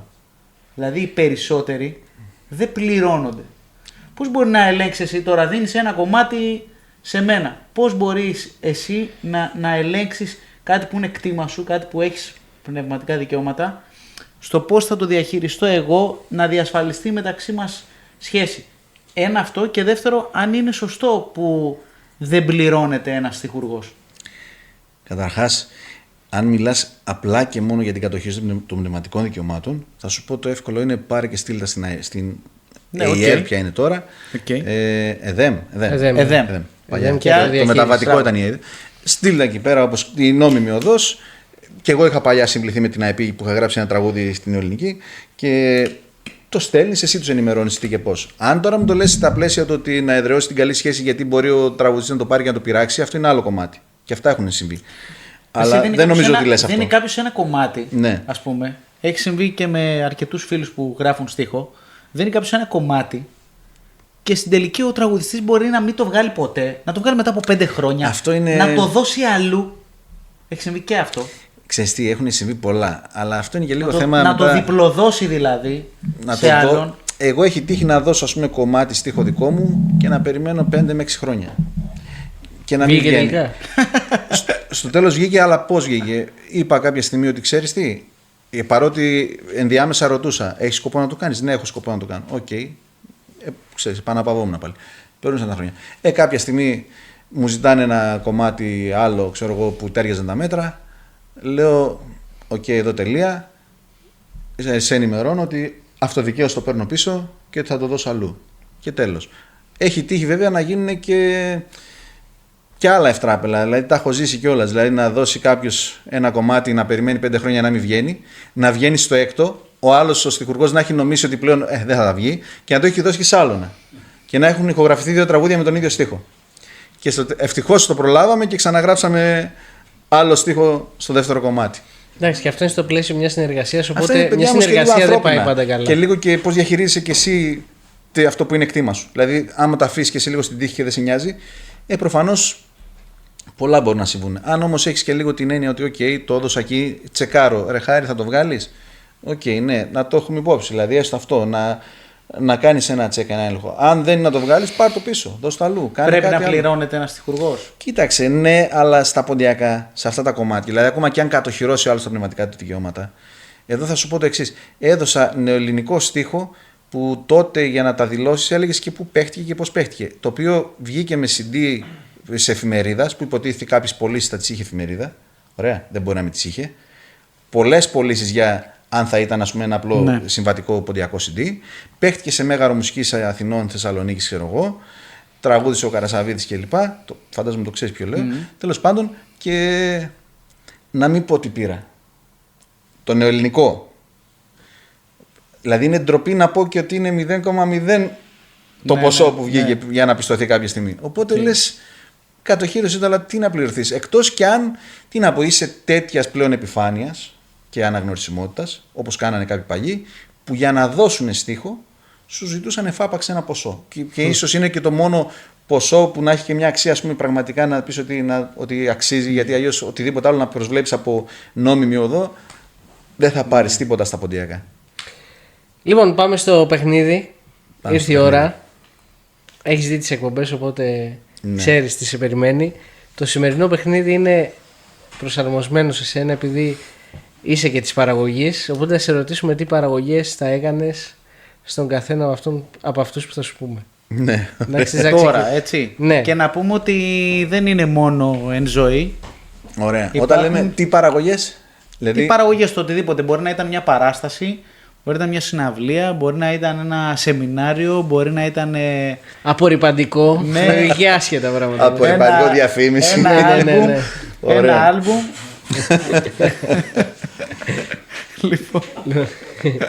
Ξεκινάς ή ξεκινάω? Εγώ ξεκινάω. Πάμε. Τι παραγωγή θα έκανες στο Χρύσανθο? Νομίζω κάτι στο ίδιο ύφος που κινήθηκε μια ζωή ο Χρύσανθος. Δηλαδή απλή, λιτή, ενορχήστρωση, με κύρια έμφαση στη λύρα και στη φωνή. Πιο συγκεκριμένα όμως. Δηλαδή ιδέα. Άλμπουμ. Ιδέα εδώ, ας πούμε. Ιδέα, δηλαδή τι άλμπουμ δηλαδή θα κάναμε. Ναι. Ίσως να τον έβαλα να τραγουδήσει και κάποιες παραδόσεις, γιατί γενικά ο Χρύσανθος τραγούδισε σχεδόν όλο τον πόντο. Αλλά ίσως να τον έβαλα πιο στοχευμένα σε κάποια, ας πούμε, τραγούδια που δεν άγγιξε. Κάποιες παραδόσεις που δεν άγγιξε. Με παράδειγμα, κάποια της Γαράσαρης, ξέρω εγώ. Κάτι ανάλογο που κάνατε εσείς. Κάτι τέτοιο, πιστεύω, εκεί προς τα εκεί. Θέλει βέβαια, κοίταξε.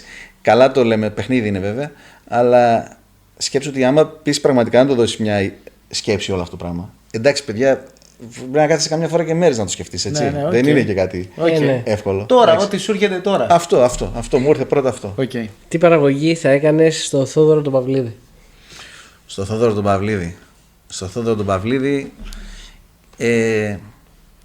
Κοίταξε, εμένα, επειδή έχουμε και καλές σχέσεις και με την οικογένεια του Σιώπη, πιστεύω ότι ένα θεματικό CD με κλαρίνο. Θεματικό δηλαδή? Δηλαδή αποκλειστικά κλαρίνο, ναι. Κάρς, ας πούμε, μόνο όμως. Θα κάναμε επιλογές, τα πάντα. Τα πάντα. Τι παραγωγή θα έκανες στο Χρήστο Χρυσανθόπουλο? Στο Χρήστο Χρυσανθόπουλο. Τι παραγωγή στο Χρήστο Χρυσανθόπουλο? Χρήστο Χρυσανθόπουλο, ξέρω εγώ, να το... Κοίταξε, δεν έχει και πολύ έτσι έντονη δισκογραφία ο Χρήστος. δηλαδή σίγουρα θα ήθελα να τον έχω περισσότερο σαν φωνή δισκογραφικά. Άρα θα το άφηνα λίγο το κομμάτι, ας πούμε, της λύρας σαν λύρα. Και θα εστιαζόμουν σε κάτι. Προφανώς, εντάξει, τώρα. Εγώ θα ήθελα δηλαδή να τον έχω ακούσει σε πολύ περισσότερα άλμπουμ. Να έχω τη φωνή του. Μ' άρεσε πάρα πολύ έτσι, η αισθαντικότητά του. Η μπάσα επίσης που σπανίζει γενικά στα ποντιακά. Αλλά πάλι σε άλμπουμ, παιδιά, τώρα τι άλμπουμ συγκεκριμένα δεν μπορώ να σας πω. Αλλά να πάρω αυτή τη φωνή, αυτή τη μεστή φωνή του. Τι θα έκανες στον Φίκο τον Καλυβατίδη? Το Φίκο. Εντάξει, και ο Φίκος, παιδιά, μια από τα ίδια θα σας πω με τον Χρυστανθόπουλο. Γιατί και αυτό, μιλάς τώρα, μπορεί να μην τους ξέρεις, αλλά είναι άνθρωποι που δισκογραφικά έχουν πώς πολύ. Πώς με εκθέτει έτσι? Μπορεί εσύ. Εγώ να σε βοηθήσω τώρα, να σου δώσω τον τρόπο σκέψη. Ότι ο Φίκος, ας πούμε, δεν είχε μεγάλη δισκογραφική παρουσία. Είχε 1 ή 2 CD. Πραγματικά νομίζω σίγουρα 1. Το συζητάμε για το δεύτερο. Δηλαδή και μόνο να τον βάλει σε ένα στούντιο να τον γράψει τον άνθρωπο, είχε πολύ ιδιαίτερη φωνή. Πάρα πολύ ιδιαίτερη χρειά. Δηλαδή θέλω να πω το κέρδος σε αυτές τις περιπτώσεις θα ήταν και μόνο να τον έχεις, να τον γράψεις. Τώρα το τι να σου πω, εντάξει. Είχαν και τα δικά τους αισθητικά κριτήρια, έτσι, αυτοί οι άνθρωποι. Δηλαδή δεν θα τους επέβαλες εύκολα εσύ το τι. Ναι. Πιο πιθανό είναι να σου λέγανε αυτοί τι θα πεις, τι θα πούνε, παρά το τι. Και εσύ θα έτρεχες απλά για όλα τα υπόλοιπα. Θα ήσουν ο yes sir. Τι παραγωγή θα έκανε στο Στάθη Νικολαίδη? Στο Στάθη Νικολαίδη και τώρα θα ήθελα να το κάνω. Να σου πω τι θα ήθελα για το Στάθη. Να γράψω εγώ μουσική και στίχο. Όλο. Πώς λέει ο Μιχάλης Καουτζής, παίζει και τραγουδάει Παριάδρη. Έτσι κάτι αντίστοιχο. Να τραγουδάει Καρακασίδη, ξέρω εγώ. Ναι. Ναι, γιατί τον αγαπώ πολύ και σαν άνθρωπο. Και μου βγάζει δηλαδή κάτι πολύ θετικό ο Στάθης. Και θα ήθελα δηλαδή. Και τον έχω και από τα παιδικά μου ακούσματα. Φωνάρα, δεν το συζητάμε. Ναι. Δηλαδή και μόνο να κάνεις μια συνεργασία να καταλάβεις αυτόν τον άνθρωπο, τέλος. Πόσο μάλλον το κάνεις CD. Και τελευταίο, τι παραγωγή θα κάνεις στην Ορχήστρα 19-19? Τίποτα. Ευχαριστούμε πάρα πολύ. Τα απορριπαντικά που λέγαμε. Ορχήστρα 19-19, παιδιά, εξαιρετική προσέγγιση. Δηλαδή σαν ορχήστρα καταπληκτικός ήχος, πραγματικά. Δηλαδή αυτό που κάνατε με τα κάλαντα ήταν εκπληκτικό. Σίγουρα δεν σας πήγαινα να ξέρετε σε τίποτα λιμέρια έτσι εκκλησιαστικά που μπορεί να θέλει να σας πάει εδώ ο Κύριος. Εγώ δεν θα λειτουργούσαμε σε πιο έτσι παράδοση και ακόμα και να παίξετε και άλλες παραδόσεις, εννοείται. Αυτό το λέω καμιά φορά. Λέω, έχεις άλλα παιδιά που ασχολούνται εκεί πέρα, λέω πώς δεν έχουν κουραστεί τόσο καιρό. Και εσένα εννοούσα. Αλλά ναι, και άλλες παραδόσεις, γιατί όχι. Αλλά γιατί έχετε πολύ ωραίο ήχο. Δηλαδή μου αρέσει και η ενορχιστρωτική σας ματιά και ο ήχος, γιατί είστε όλοι ωραίοι παίκτες. Να το δώσω όμως, να το δώσω. Έχει προτείνει κάτι ο Κώστας. Για δώσω. Έχει προτείνει κάτι ο Κώστας. Χαίρομαι που μαθαίνω. Εγώ νομίζω ότι αυτά μένουν μεταξύ μας. Ναι, όχι, θα το πούμε δημόσια για να τα ακούσει εδώ και ο μαέστρος. Ωραία. Και να υπάρχει και να υπάρχει τώρα και η πίεση ότι το έχει ακούσει ο κόσμος. Ότι έχει υποθεί δημόσια. Γιατί είναι πραγματικά πολύ ωραία ιδέα. Όχι, εσύ θα το πεις. Εγώ θα το πω. Για το Δημόδες. Ναι. Της Τρίχας. Εντάξει, υπάρχει μια εκτέλεση, ένα γνωστό Δημόδες της Τρίχας στο Γεφύρι, η οποία είναι ηχογραφημένη μεν, αλλά μόνο από ζωντανή ηχογράφηση σε μια εκδήλωση που είχε γίνει. Μια, ας πούμε, εκτέλεση και ενορχήστρωση του Ηλία του Παπαδόπουλου, που είναι καθηγητής στο ΠΑΜΑΚ, η οποία έχει ενσωματώσει καταρχάς και όλο το κείμενο του τραγουδιού αφενός, αφετέρου έχει βάλει έξτρα μουσικά θέματα. Γιατί νιώθω ότι κάτι έχω ξανακούσει. Ναι, γιατί μπορεί να το έχει συζητήσει, γιατί το έχουμε συζητήσει από παλιά και εγώ δηλαδή την ιδέα την έφερα κάποια στιγμή στο Γιάννη. Από τις διάφορες περιοχές της Ελλάδας που επίσης υπάρχει. Όχι, αυτό είναι ένα Δημόδες, παλιό, πασίγνωστο. Γίνονται πολλές παραλλαγές όμως μέσα στο κομμάτι, εναλλαγές. Το οποίο ενσωματώνει, ας πούμε, και χορό έχει μέσα το συγκεκριμένο. Και γιατί πιστεύω πάρα πολύ ότι δηλαδή ο ήχος σας θα μπορούσε δηλαδή άνετα να το επενδύσει αυτή την ενορχήστρωση που έχω κατά νου και να το φέρει στο σήμερα. Καταρχάς δεν υπάρχει στο σήμερα έτσι δηλαδή με σύγχρονο ήχο στουντιακό, αυτό λέω. Και να είναι μια καταπληκτική δουλειά. Και ελπίζω πραγματικά κάποια στιγμή να το κάνετε. Το άκουσες τώρα, Από Δευτέρα. Λοιπόν, ήταν ο Κώστας Καρακασίδης. Έλα τώρα χειροκρότημα. Δεν νομίζω να κουραστήκατε. Σε ευχαριστούμε πολύ, Κώστα. Και εγώ ευχαριστώ, παιδιά, για τη φιλοξενία. Ευχαριστούμε πάρα πολύ που ήσουν μαζί μας. Να ευχηθούμε καλή επιτυχία σε ό,τι κάνεις. Μπράβο. Και εγώ σε Και εύχομαι καλή τα καλύτερα. Και συνέχεια. καλή συνέχεια. Και καλή δύναμη σε όλα αυτά που. Και καλό είστε Σαββατοκύριακο. καλά, καταπιαστεί. Και καλά κρασιά. Και καλά κρασιά. Ωραία. Λοιπόν, εμείς θα τα πούμε στο επόμενο podcast. Να πούμε, λοιπόν, από σήμερα θα καθιερωθεί κάτι καινούριο. Για πάμε. Εγώ θα το κάνω αυτό, Ναι. Λοιπόν, μπείτε να κάνετε like, subscribe, καμπανάκι, Καμπάνες. comment, share και ό,τι άλλο θέλετε. Αυτά δεν έχουμε κάτι άλλο. Ναι, να πούμε. όχι, έχουμε κάτι Εντάξει. άλλο. Ωραία. Ευχαριστούμε πολύ και θα τα πούμε στο επόμενο podcast.